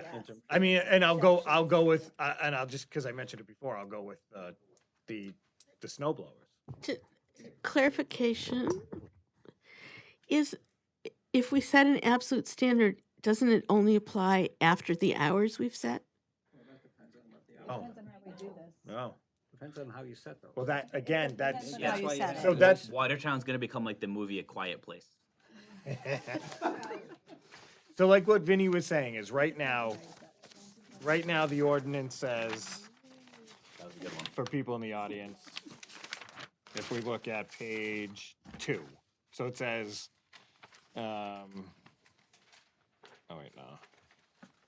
Where's the exclusions, exceptions? It's page 2. Yeah, okay. So it gives the hours. So it's saying certain types of noise pollution are allowed within these. Exactly. Yeah. Exactly. No reference to maximums at all. Right. So as long as it occurs during this time Yes, period, it's exactly. okay. Yes. So the question becomes, if we institute maximums, Right. do they apply during these time periods or not? According to Attorney Rich, that's the whole point. Yeah. That's why we're coming to this. That's why we're going over it. But right now, we're dealing with just this question of absolutes. But I- there's actually, I mean, but again, there's kind of two aspects. to it. Yes, I can, last question, last comment, and we're gonna Just vote. want, just want to say to that point is, yeah, construction noise is very tough, and I'll go along with it. Very difficult to meet almost any of these. But Boston does have a limit of all their time. They have all the exceptions, but then they have a limit, so you can't exceed. And that's an average limit, not an instantaneous limit. Like flushing the toilet would be instantaneous, pile driving is instantaneous, because over a long period of time, the average brings it down. So you're really reading an average, not an instantaneous. The rock chiseling on, what's the name of the street? Salisbury Road. That might have been a whole different story because you couldn't reduce that noise. It's impossible to stop that. There's also an exception. I mean, You can have exceptions. DPW has to be able to provide exceptions, Right. because some things are impossible to reduce noise on. But you could have exceptions, but also have a maximum. Okay. All in favor of having? Sorry, just one more comment, just as we're here. I forgot to mention that I think it's a misnomer to say that this is an emergency in town. And I say that based on the statistical data from the police department, that this is not something that they get called on at all frequently. I think I got 4 times was it 4 times a month? Something like that, and it's usually during the summer. 'Cause, I think the example was given of someone like being outside and having music or something. That's like the majority of it. So just I want to assure the public at home that this isn't something that there's a parade going down Main Street. Again, I think what we're doing now is akin to trying to rebuild a house when you're just trying to fix a floorboard.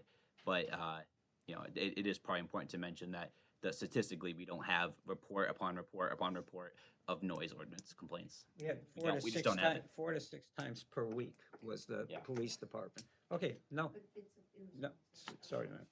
All in, Okay, I'll go ahead. Go ahead. Are you gonna all in vote no? favor of adding absolute to this ordinance, please raise your hand. We should do ayes and nays. I'm sorry. And present. Okay, can we have a roll call? All those in favor, please say, all those in favor, please say it. Aye. Aye.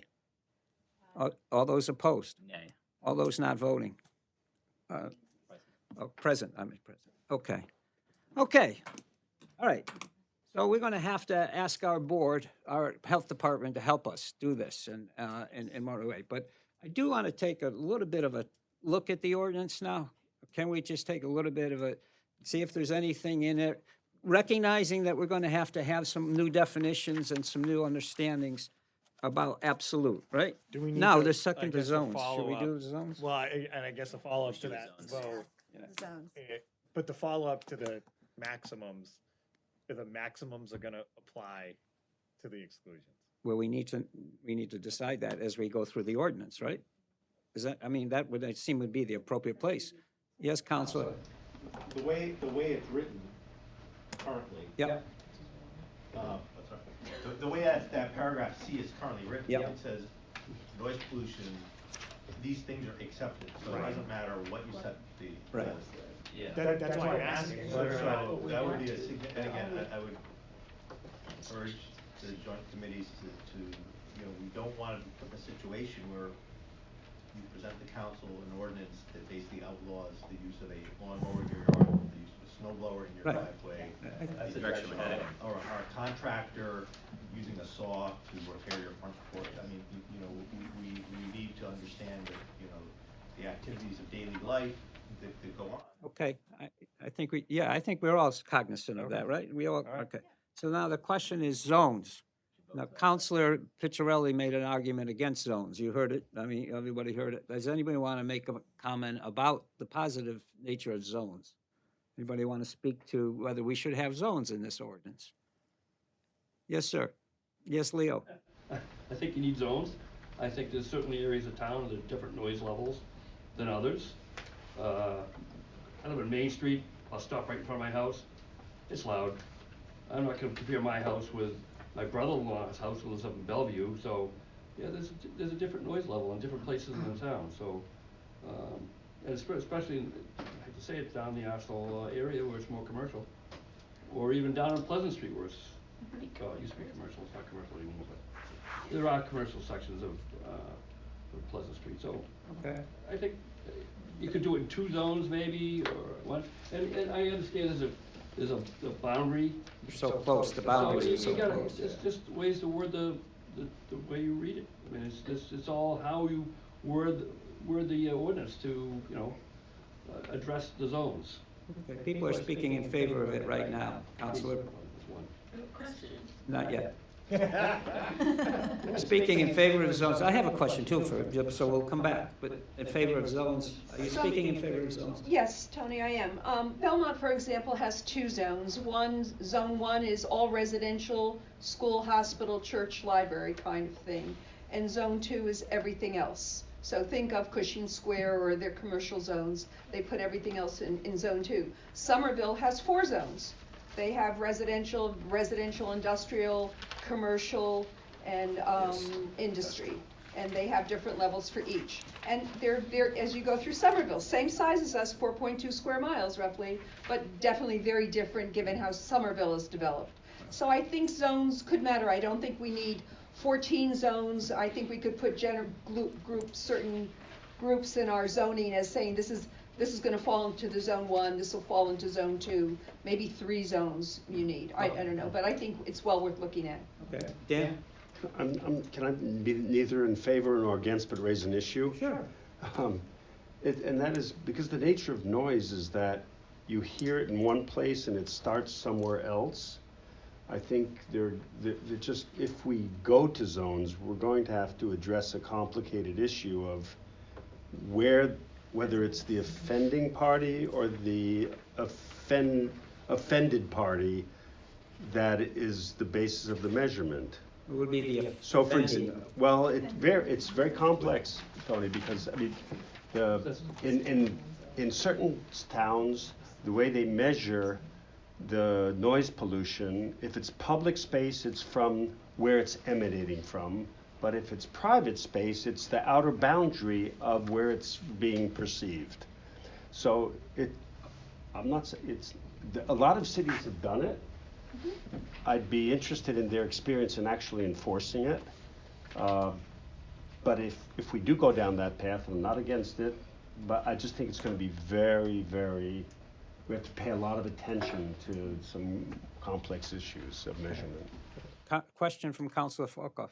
Yeah, when you talk about Arsenal Street being more noisy than Bellevue Street, isn't the noise all about traffic?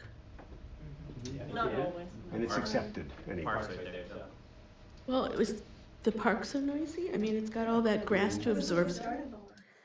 Well, leaf blowers is another story, and I'm very, I'm very sensitive to your story about the housing authority. That's outrageous.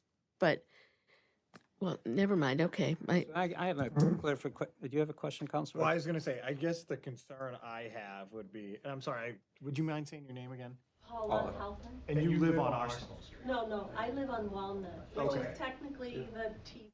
Right. So I guess the only concern I have is if, and as Council Picciarelli said, there are now housing in areas that were once industrial. So if we, depending on how the zones are crafted, residents in certain zones might have less protection than residents who live in other zones.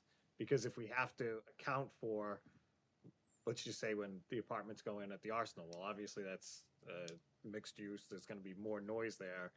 But if we say the maximum, and I live on Arden Road, so if that maximum on Arden Road is, I'll just throw out a number, I have no idea what it relates to, 60. Is 60.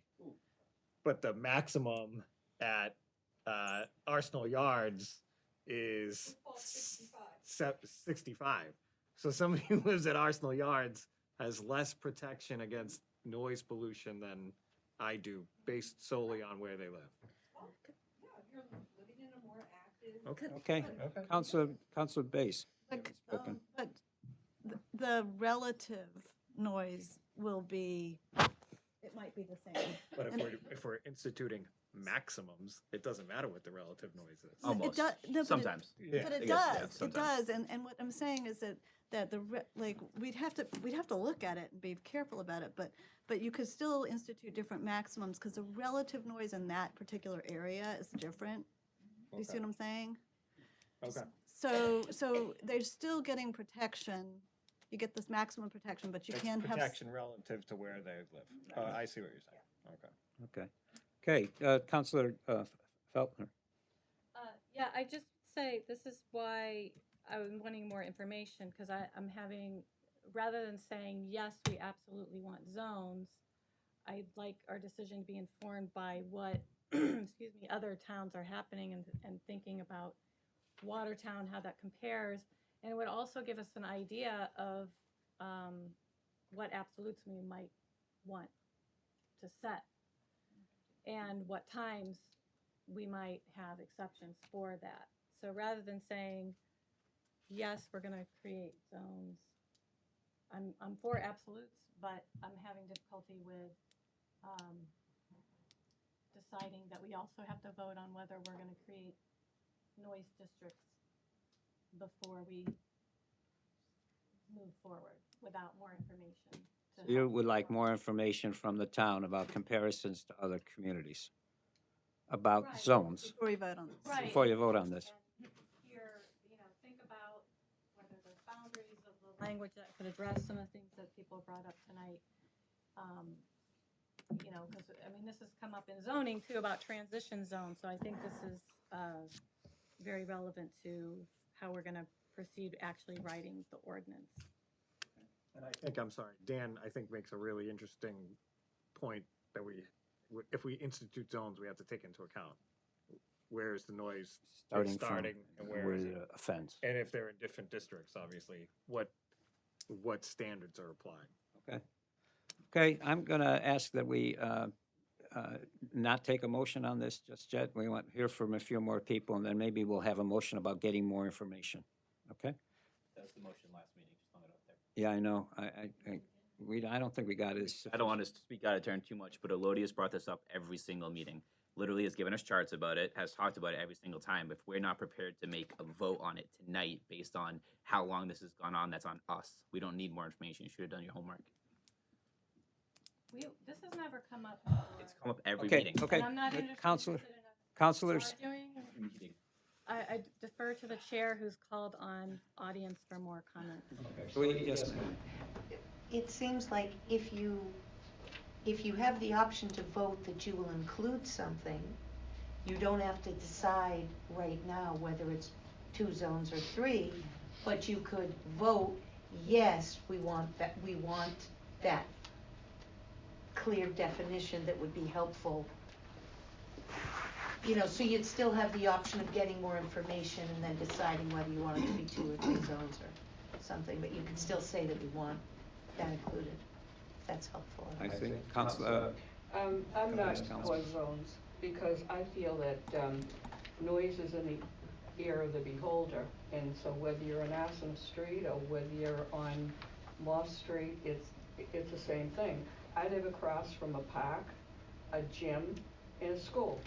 So I chose to live there, and it's great. But I'm just saying, that comes with other things. You can't get out of your driveway because there's cars and there's traffic. But you know what? I think that everyone should be equal. I don't think that I should have a priority over someone that's living on Bellevue Road. I just think that we should have something that everyone can live with. And that's it. Okay, good point. And, in the back. Kate? Oh, yeah. Thank you. Yeah, I just, to the counselor's point about looking at other towns, and it's great, I haven't done my homework as much, because I've been doing other homework, but, one question I would ask is, with all these other towns that have these different policies, how are they working? You know, that's another question that we want to ask. I mean, I'm sure they have lawnmowers and people playing basketball. So, you know, Newton, Somerville, Belmont, they all have these things in their towns, and they, you know, I don't see them. Are they changing their policies because they can't enforce them, or they're being over-enforced? That's a question to follow up with. How well are they working? So Okay. that if we do look to another town, we can see let's take the best policy that's working well. Can I just add one thing? Yes. You know, as the author of the 36 years ago, and obviously it needs updating, and Watertown has certainly changed, but you know, I remember when I was going around the different towns and cities, Brookline, talk about what we consider noise. Their noise ordinance, they were concerned about people practicing symphonic music. I would love that in my neighborhood, but that was the difference of what people consider noise in their, you know, in particular communities. So, you know, I think that's what we have to look at. We're only 4 square miles. We all live with businesses on our street or around the corner or whatever. So it really isn't like a lot of areas, you know, surrounding that you could say, well, this is the business and this is that. So I just think, you know, we should look at what we can do as a whole, and I think that's the best thing. Okay. I mean, the reason that this all happened 36 years ago, it started, the biggest thing was newlywed food. In East Watertown, it was causing problems because the lights and the noise, and they had little cars going around, and they beeped and everything, and it was really something. But I asked the town to buy an instrument to measure decibel levels. And I worked with the health department, and we did enforce that. Yes, it has to be updated. Now, the hours, Okay. I don't know, that has to be another thing looked Right. at. But I just think, let's look at it. We're only 4 square miles. We'll all have business on a street and every other thing. So I think if we encompass the whole town with one policy, I think it can work. Okay. Marcia. Just a quick thing, can't you just vote to consider zones at this point instead of whether or not you have? That's what we're doing. That's what we're doing. We're doing that. Yeah. Yeah. I think what I would like to do now, since we are considering zones, I'd like to see if we could get very specific language on what we would like the town to provide us, information, right? Thank you. Very specific language. You got some specific Well, language? yes, and I just would like to respond to Ken. It's true, Elodia's given us information every time, and we've taken that information and asked our town departments and our town attorney to help us out with this and help us craft something that would work for us. And I don't think we've gotten it. And I feel like that's why I voted present, and it's just very hard for me to make sense of all this data. I really appreciate the effort that Elodia has put in to educate us, but I feel we need the support of the town administration more than we've had. I do apologize for interrupting again, but the first meeting, we asked the town. I wasn't here. Not blaming you or anyone. The committee asked the town to come back in a different format, and then the next meeting they came back in that format, and everyone was like, "Oh no, we don't like this format again." We've given. I wasn't there. I know, I'm not blaming you. We've given directions that could only be considered contrary to each other to our town staff in coming up with what we have today. So I don't think we can say that we've given them a clear instruction and they've neglected their duties. It's not on them. Okay. It's not. Ken, I mean, I think Anthony? the response, whether it's from Mark, Rich, or Larry, is going to say, you need to give us some policy guidance. So we can't. Unless you give us some information. What do other towns do? What works? What's their experience been? What seems like it would fit a community like Watertown? I really Ask them to do that. Say, come up with a draft. wait a second, I don't want to go We back. did, We vote yes. We which have a is- draft. We've done a lot of work. You know, there's been a lot of discussion and work on this draft. I'm asking for a motion about specific information regarding zones and possibly regarding, what did we just pass? The max. Absolute. Yeah. Absolute. Absolutes. That's all I'm interested in, because I'm not gonna go back and not, this work took a long time. And No, yeah, and I don't think Susan's suggesting that. I we're not think- asking them for a new draft, are you, Susan? No, she draft, some sort of draft for how we're gonna, For how we policy. would break up the. Draft town. that, something that explains the policy better. And before we leave tonight, I definitely have a couple of major problems with this draft. Okay. I want to be sure to get to. To your point, that was, I think the essence of the conversation could be summarized by the two chairs in communication with the health department director. And they could say, hey, should the committee vote that way, come back with the chart as we've discussed. And the chart that they come up with will incorporate all those parameters, and they'll decide what makes sense, and they'll come back to the committee, and we might say, that doesn't No, make sense, it but- does make sense, we'll right. critique them. Right. But they'll make that initial decision. But I think that also, there's still the, Belmont 2 zones, but then Somerville is whatever, 3 or 4 zones. Yeah. So what are they? So we should So can Right, we- I so guess Whatever staff says, we'll consider. Okay, I just know that if I was sitting on the other side of the table, I'd say, well, like, what do you think? What are you thinking about for zones? Okay, so can we make a motion? Yes, yeah. If you have, yes, please. It's just, so are you saying that within our vote, we should say? Lisa, could you speak up, please? Thank you. All right, sorry. To clarify on your motion and to Donato's point, that within that, it's more of a policy guidance given to staff and the town attorney to say, what would it look like for 2 zones, for example? We're not voting necessarily that we would have 2 zones, but not just give us more information, but we want more information about absolute values, charts, clear, easily understandable language that also looks at what 2 zones might look like for Watertown. Yeah, Well, because I I don't know think if you- Belmont's pretty general. You got residential and other kind of pastoral, passive properties, and then everything else. And that also gives us more information. What I was saying is it's hard for us to give a lot of, my point was it's hard to give a lot of policy direction without the information. And there's documents here tonight and comments made that I haven't been given before. So I do try to do my homework. I do want us to move forward, but I do want us, the overall sentiment, Tony, was that, with all due respect to the town attorney, was that this was focusing on the exceptions when we would allow noise. And we didn't like that direction. So that's still what we have, and that's, I think, what Susan and I are kind of alluding to, not to put words in your mouth, but So I don't know if it's valuable, I know it's valuable, and I would like the committee's valuable to ask for a policy guideline that says, what would it look like for 2 zones? I thought you'd want to say, what would it look like if we had zones? Exactly. fine. Yes, The second that's what we one, want. The second one, what would it look like to have zones? If the committee so votes that way, which it sounds like we will. Versus no zones. Versus no. Okay, so And can I have I want to make one more comment about zones. It's interesting to me that the most populated cities in the area are the ones that have zones. Brookline is huge and has really different kinds of areas.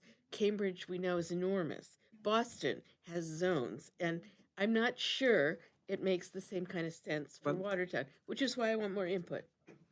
So can we have a motion on what kind of information we would like from the town before we move forward? So, I think it could just be that, I'll make a motion and vote against it, that the administration include in the subsequent draft, a breakdown of potential zones and, obviously how that would look, what zones in Watertown, how they would characterize the levels in those zones, and then any other relevant information as described by the Versus chairs. no zones. Yeah, sure, versus no zones. But you- Well, I think we could make that distinction tonight. We have no zones. Yeah, so that's the point of this tonight. is- So- yeah. but did you say you want that in the ordinance, Counselor, or just you want the information? No, I want that all in a draft that we can consider next time. So we would like the draft to be amended Yep. in such a way that potential zones are considered with absolutes. Yep. Is that the language? And, yeah. A reflective of- clarification of that language. I think what we want is a draft with the absolutes, and we want input on whether we should have zones or not, and if so, how many. So there's 2 different, Okay, so there's two different, what do you think? Other people, what do other people think? So I guess what I'm hearing is that we want some flexibility, otherwise the staff gives us one answer. So per We would Counselor Flacco's point, it's not, show us what zones would look like, it's suggested zones, but how many? So give us more than one scenario here that also includes absolute values. Okay, so what, maybe we have two things. We would like them to amend the draft to include absolutes, okay? And then we would. Which we already voted. Voted that, yeah. Yeah, but we want it in there. We want, I need some language here, so if we got. If the joint committee wants the draft to include absolute values in the noise ordinance, seconded by Donato. So you made the motion, he seconded it. All in favor? Wait, we voted this one. And we got that. Yeah, we did that. The new motion on Four the to zones. two. 4-1-1, yeah. Right. For the zones, how do we want to ask the administration for, what do we want from the administration? How do, To include in a subsequent draft. A recommendation Yeah. about zones. Sure. recommendation about zones? Yeah. Okay, okay, all in favor? Aye. I mean, second that motion? Second it. Okay, all in favor? Aye. Can I ask a Discussion? question? I thought we discussed Are- it. Well, aren't the absolute values also supposed to relate to that? Yeah, they're Well, gonna be that- in it. We were gonna, I think that was gonna be Counselor Bay's next, suggestion. Well, 'Cause, just right, we want the wording of the motion. that, as that we well. want the absolutes to be part of the zones. We want absolutes, and then we want a recommendation about whether the absolutes should be broken down into zones. Is that what The you want? whole the That whole sounds point of the absolutes is to have them broken into zones. Okay, all right, so let's just, we got So, and you'd have different absolutes for We have different No, zones. no, no, but you could have one zone. You could say You could have Watertown one is. zone. That's No, what I'm no, no, saying. but I mean, I'm saying that, I'm just saying that the absolute, there can be an absolute for each zone, there could be an absolute across all of Watertown. That's why I want to say, Yeah. not zones, plural, but zone or zones and how many. Recommendation on zones was the motion. There was, seemed to be a second. all in favor? Aye. Aye. All opposed? Opposed. Two opposed. What did you vote, Counselor? I didn't get to say because I'm now confused. Are there 3 motions or 2 motions? We No, it's voted just on one motion. It's just one. This is our second motion. Did you read it to what you think it is? I guess I'm the secretary. Could someone give me the Yes. wording on this? Counselor I have a Falco. recommendation about zone or zones, how many, including absolutes. No, We no, didn't include no, the no, last no, part. no, because we have absolutes. So the absolutes Right. be one, or should it be zones? Okay, as long as this makes sense to Say, staff. say it again, Counselor. Recommendation about, do you want me to say noise zones instead of just zones, noise zone or Zones. zones? Zones, Yeah, I think zones is fine. Nope, I think zones is fine. I think they're gonna be able to zones. We Good can, to we decide. can talk I to think them they'll be if able to we come need in to. from Zone that. or zones? Yes. Okay, yes. and the vote, and Tony seconded it? And who made the motion? Susan. We're giving Susan credit, okay? Yeah. Voting no.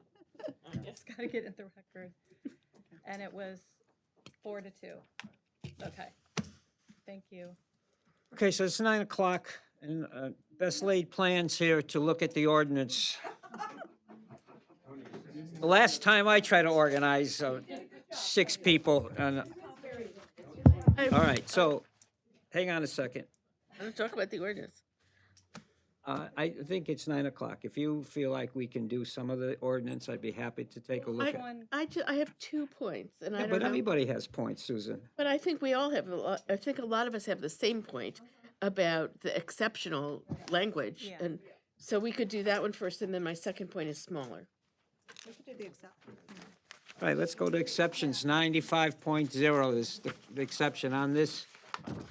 But B is just impossible. So the exception on B, just so that I'm reading it, noise from sound system played during an activity sponsored by the Recreation Department, School Department, or any like institution with a permit, if the noise played is generally accepted during such activities, i.e. noise generated by an announcer during a football game, music played during a sporting event or practice for such sporting activity sponsored by the Recreation, the School Department, or any like institution with a permit. must be reasonable for circumstances and location so as not to unduly disturb the nearest residents, nearest inhabited residents. So that would be an exception, that we could have a sound system. Yes, but are you telling me that if there's a football game and there's an announcer, it's not going to disturb Elodia? I mean, so right there, it's ridiculous. What are you going to not have an announcer at a football? No, I'm saying you can, but here it's saying it must be reasonable so as not to unduly disturb. That's not a very clear standard. That definition is going to have to be situational, depending on the circumstance. You Well, can't unduly disturb. Yeah. That's So like the examples, it's going to be one of those situations where like you get a lot of examples and you can get some subjective interpretation on it. But like the football game announcer's a good one. Like obviously, I think everyone would agree that's fine. Or like imagine like a state finals for field hockey. That might be louder than an opening game at football. So like that noise could be very loud comparatively. Okay, and you might have a baby who was just born, and it would be unduly disturbing. I really have a question, a problem. Your question with your concern has to do with the unspecified, unduly disturbed. Okay. But also this, if we're trying to do simple language, this is not even sentences, and it's not simple. This is very poorly written. And besides, the school department is not an institution. Okay, can you write this? Attorney Rich wrote this? I'm not sure where it is. Steve? From Peterson. We already know what the recreation department and school department think are customary and reasonable.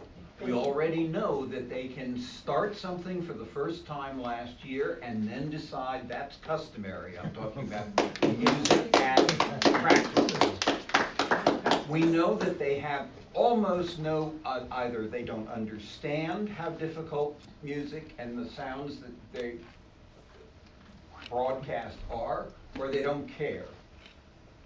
The suggestion made, I think it was 2 meetings ago by Vinny, and I think it's the only way to do this, is that we list the events that would allow, where they would be allowed to broadcast music or loud sounds, and we'll be specific about it.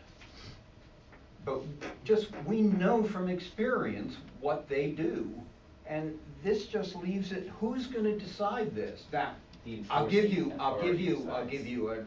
allow me to decide it, I'll probably be okay with it. But otherwise, this is just incredible. I'm unduly disturbed by This is that what we noise. listen to. Okay, could you turn it down, please? I thought we needed an example. Again, it's not the Counselor, school that but- decides, by the way, it's the enforcing authority. Counselor. So it's probably important to say that. Counselor So, Feldman. Chair, I know that some people have been waiting on this specific point to comment. I was just, did you want to speak? No, I just was Okay. calling on you. Dick? Dick O'Connor, 81 Channing Road. I wish to oppose the exception for the school department and for the recreation department. I feel that both departments and their activities should not be above the law. That's point one. Point two is that since the schools and the recreation department is under the aegis of the town, I would think we would want to make part of the program good citizenship. In other words, teach them to respect the neighbors, as well as modeling respect of neighbors in their activities and in their conduct. I think that would be very important. I for can them. see the other hand. The third just has to do with the recreation department, which has no citizen oversight. That's a different question. No, but that's Critical question. But this has to do with why I feel that these organizations should not be accepted. I say, oh, that's your reasoning. And that's why,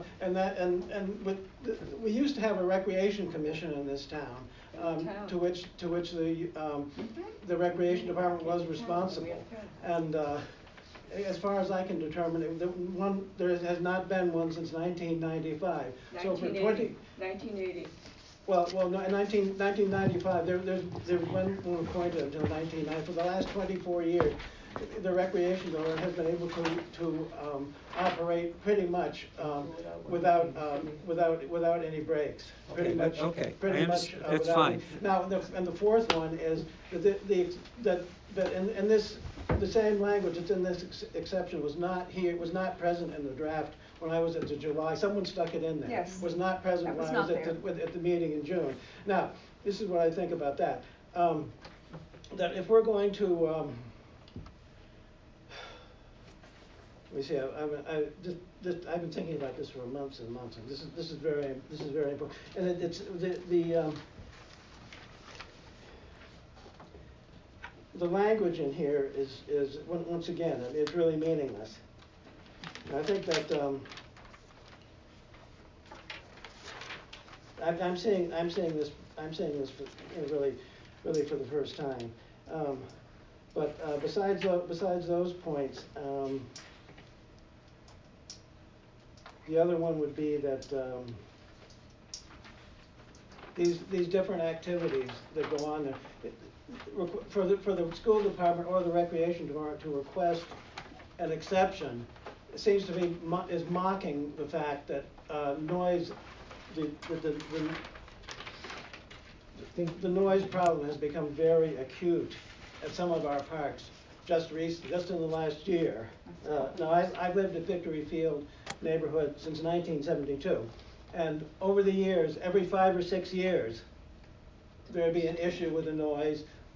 Historically, boom boxes came in the mid-70s. They became popular in the 80s, but before that, there were car radios. Every 5 or 6 years, it would be necessary to go down and talk to someone there, to call the police. And just last April, that I went down and called the police 3 times within the same week, and that pattern continued through the year. The Lowell School Field Day, I was up on the hill, cutting brush on the hill, deafening music, not boombox type music, but like John Williams heroic music. That was one, and the school department has been guilty of this. I wrote them a letter. I wrote them 2 letters. The visiting teams have been guilty of this. The permit holders have been guilty of this. I've heard from people in the neighborhood who got lip from the permit holders. These are people who are not even part of the community, who feel that because they hold a permit to hold an athletic event on the all-weather field, they can ride roughshod over whatever. Okay, I got the gist of it. I got the gist. I think, unless you got another specific point to. Well, that's a very specific point. Yeah. I think that's a very specific point. Okay. There's other people speaking to the same thing, Dick. Let's see this other woman in the back who I haven't recognized. You're you, ma'am. I'm Julianne Lindsay, 81 Channing Road. I particularly am distressed by this last semi-sentence, talking about music played during practice. I just don't see the point in that. Boom boxes during practice, to me, would never fall under reasonable for the circumstances. Tony, I have a suggestion of language. Not yet, please. Not yet. Please. Kate. Thank you. Yeah, I wanted to second hers. I don't want music at my practice. They can't hear me talk. Well, that's, okay. That's for number 1, right? Number 2, to play athletic sports, which I play many athletic sports, you don't need music, okay? Yes. You can still be active and healthy without it. Is it nice to have now and then at special events? Yes, it might be, but not deafening and not, over the top. I certainly heard it at my house, and I was like, what the, I felt the bass, and I'm on the other side of the Okay, thank you. So, yeah, you don't need, so this basically the main point, I read this and I had to laugh. I was like, okay, lawyer speak, okay? This is very. Well, it's not, okay. Very. So, I by the way, I really empathize. I don't live near there, but I can completely understand what you're saying about, just get rid of that whole item. But I want to propose 2 changes. Now, before we do changes. About exceptions. This is about, you asked about exceptions. Before we do exceptions, it Oh. changes. Anybody So we're else talking who about wants to speak on this? Elodia. Except, Tony, this has been going on for years, that we've been trying to gain some control over Victory Field. We've had people treat our abutters, we're all abutters, many of us there, treated very rudely by people that come in. The police want, wait, I no. know, but that's not what we're talking about. Yes, we are, because it's all about control and how you get a permit to do what. And if you look at the permit process, there's no amplified music at Victory Field. Yet we deal with it at the tennis courts, that Leslie College brought in their own equipment, booming away. We deal with it at the basketball courts where kids bring in boom boxes, and we try to go talk to them. Some turn it off when we explain the rules. Some tell us to go screw, but not so politely. This is completely out of hand. I've met with Ray Dupuis. I've met with Charlie. They want signage over there saying no amplified music. That's on the court issue. When we get to Victory Field and the stadium, it's out of control. And the animals are running the box. We had a huge issue in June where a community, Wayland or Weston, brought in their own amplification system because it juices them up. We had another incident in September where my house was vibrating. Absolutely vibrating, and I walked over. We called the police. The police are so thinly staffed, they cannot respond to this all the time. We need clear rules. We do not have a parks commission. We have one person running the show who has little or no respect for the community. This is not a good exception. Okay. And we're going to protest up the wazoo. Okay, now, you made it- what's the topic? Okay. Now, we have two people who want to take a possibility at some of the language. We have other people who want to just cut it out all the way. Let's just have Counselor Falkoff and then Dan have some language changes. I would like to propose that everything be cut out except for the following words. Noise from a sound system generally accepted during such activity, for example, noise generated by an announcer during a football game. Because I think that's okay with you, right? End of exception. Hey, you suggest. Make it not, for example, could you just say? Well, noise, this is the exception. Noise from a sound system generally accepted during such activity. For example, noise generated by an announcer during a football game. Otherwise, it's too During vague. such activity, that doesn't make any. Oh, yes, you're right. Generally accepted, There's no reference for the such as noise generated. Can you repeat it, please? Yes, noise from a sound system generally accepted I mean, during an activity, because then. generally accepted as part of an activity. For example. May I But ask we a just question? had the Leslie example of, that Lodia mentioned of somebody who believes that loud music is a generally accepted part of an activity. Well, then I think maybe it should just include something about permitted, and it needs to be. No. Okay. Oh, you're right. Okay. Okay, hang on a second. Yes, you had some suggested changes. Yeah, and then I have to go. I'm flying. On C3. Wait a minute, we're on B. Do you have anything Well, on B? I thought you were talking about exceptions. Do you have anything on B? No, that's all right, you can finish. Just Okay, wanted- no. It is B. So I On would C. like to delete from the exceptions leaf blowers. Every township has a specific restriction on leaf blowers. You're talking about exceptions.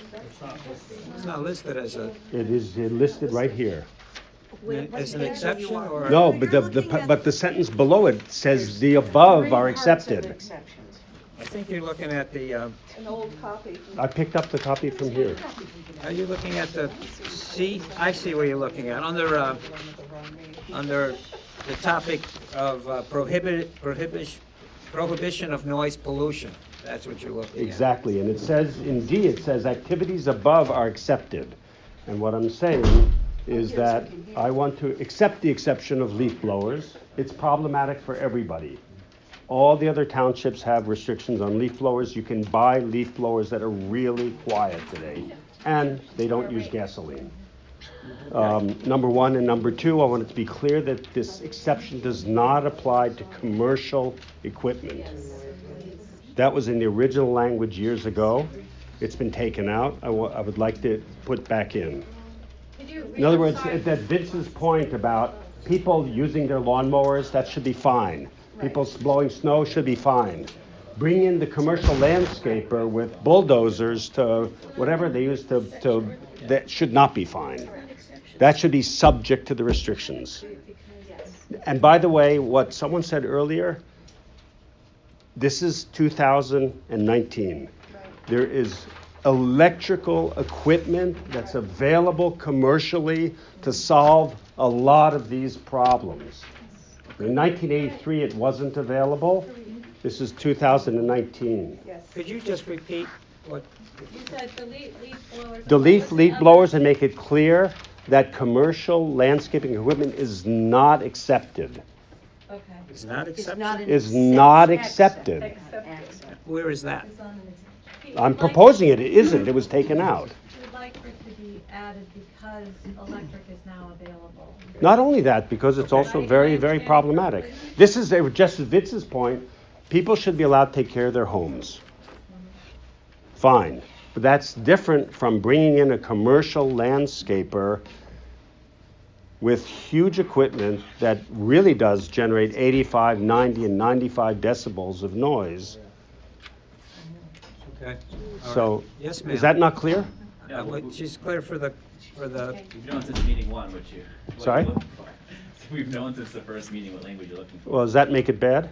No, it just makes it Am I clear. still allowed to It just speak? makes it very clear. But it was taken out. Yeah, that's your Right. proposal, yes. I'm proposing to put it back in. Okay, do you As, have an, those- as did- not being accepted. Do you have that in, Yeah. I know council is just very, very hard. Do you have that? So what I have is Dan, I know you're leaving. You'd like on C3 to delete leaf blowers from the exceptions, and then To make it clear I have that a sentence commercial landscape equipment is subject to the is subject to noise pollution. Okay. Is not subject to the exceptions. right. Okay. Okay. Thank you. All right, we're back. Double negatives in here. Right. Back to section B. Did you have a comment on B?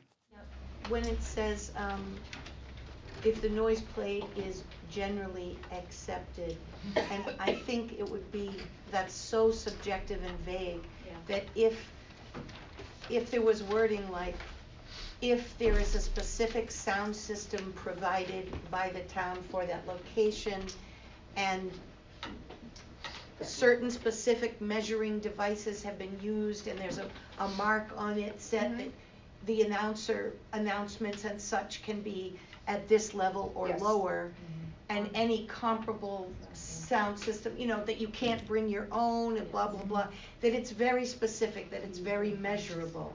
So that, I'm part of an organization where they put on dances, and the DJs are always, they have a machine that has the thing, and it says it has to be within these decibels.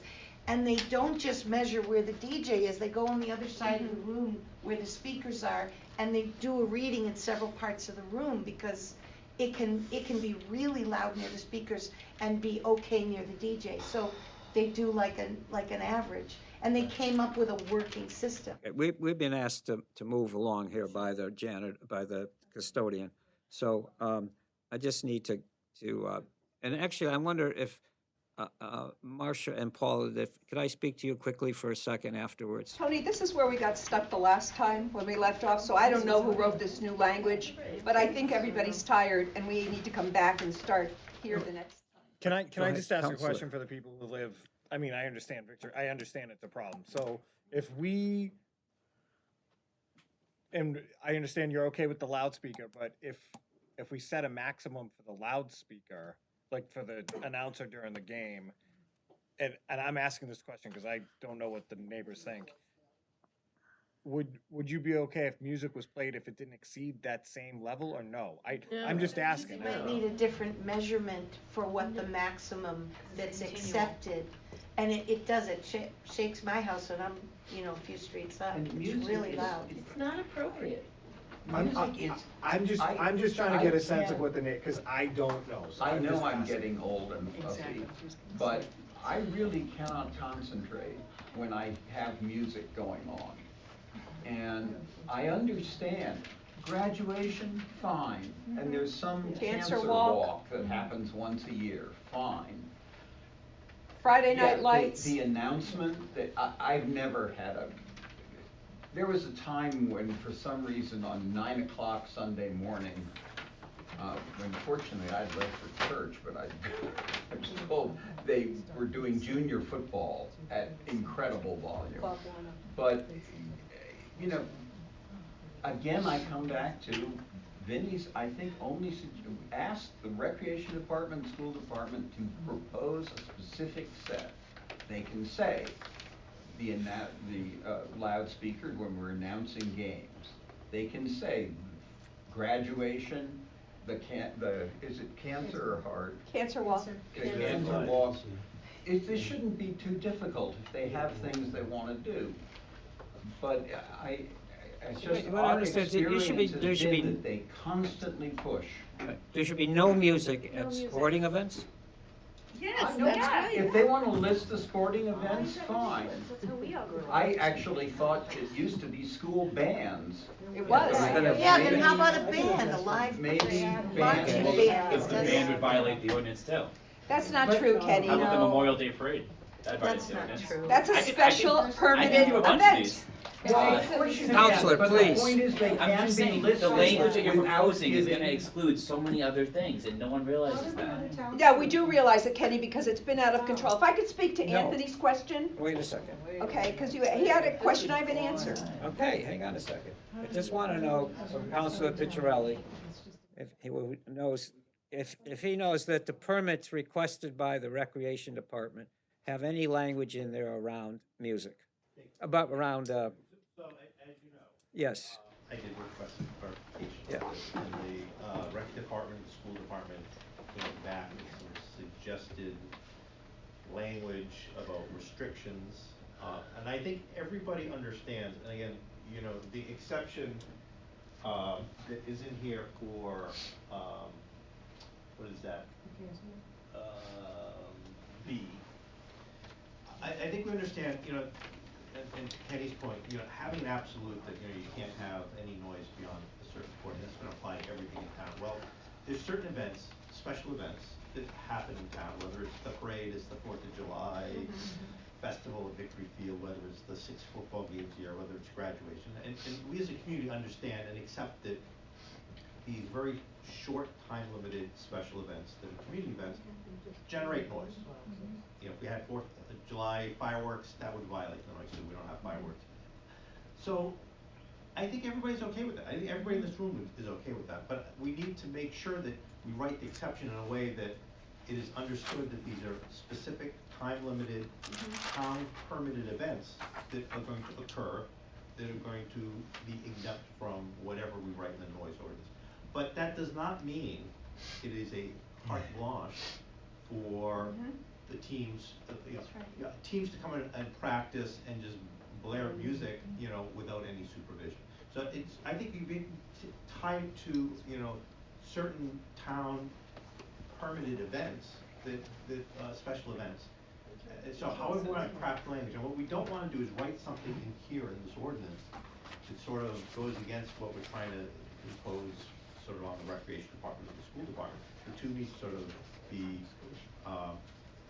harmonized so that they make sense. And that's, you know, and I think, you know, and just, you know, to the audience, you know, I think, you know, there's a lot of frustration with just sort of routine noise that goes on without supervision. That is what the neighbors are concerned about, not concerned about the special events. The special events, you know, if you don't want to hear the noise from the football field, from the football games on those 6 Friday nights, you know, go out to dinner instead, you know, those 6 nights. But at least you know when they occur, you know when they start, and you know when they finish. And if Susan was here, she'd be kicking excited for this. Yeah, Susan's against that. Okay, all right, I think we've had a last comment. Lodi wanted to answer Councilor Donato. Just to piggyback on Vinny though for 1 second, it's also the vulgarity of the music that is of great concern. And there are people of all ages at our field, older people, kids, it's out of control. I have the playlist, I can continue if you'd like. No. But to answer Anthony's question, Melrose, I went out to all the fields when this started off with Victory Field in 2014. So this didn't come up last year. We've been dealing with this for years, and some of my neighbors have it even worse than I do. And we're in a bowl. But Melrose, when I talked to the athletic director out there, they went around with a noise meter and they cranked up sound and looked at things around the field. They're not nearly as abutted as we are, but they took a team of neighbors together and they found what they considered to be an acceptable level that was okay for everybody. That board is marked and it doesn't get cranked up any higher than that. If they go up higher than that, they lose privileges. It's pretty simple stuff. But so that applies to the announcer as well as music. Right. So that's why I'm asking, if there was a set standard that, we did a similar exercise with the neighbors. I think that would be an important thing to do, but I don't want to hear the filthy music, A, and B, what's going on, Anthony, is every practice now, it's crank up the music. Right. Every single day. I mean, I don't want to hear it. I have a right to some quiet. And certainly we need signage on our tennis courts and basketball courts on our field. No amplified, nice signage. You are in a tightly abutted neighborhood. We love the fact that you're enjoying our field, but please understand, amplified music is a no-no. Also having your dogs poop all over the tennis courts in the winter.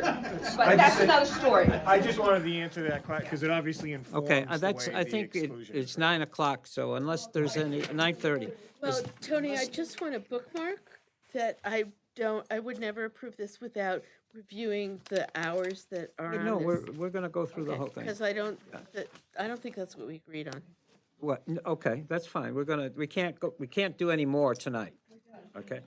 All right. And fun. Very nice.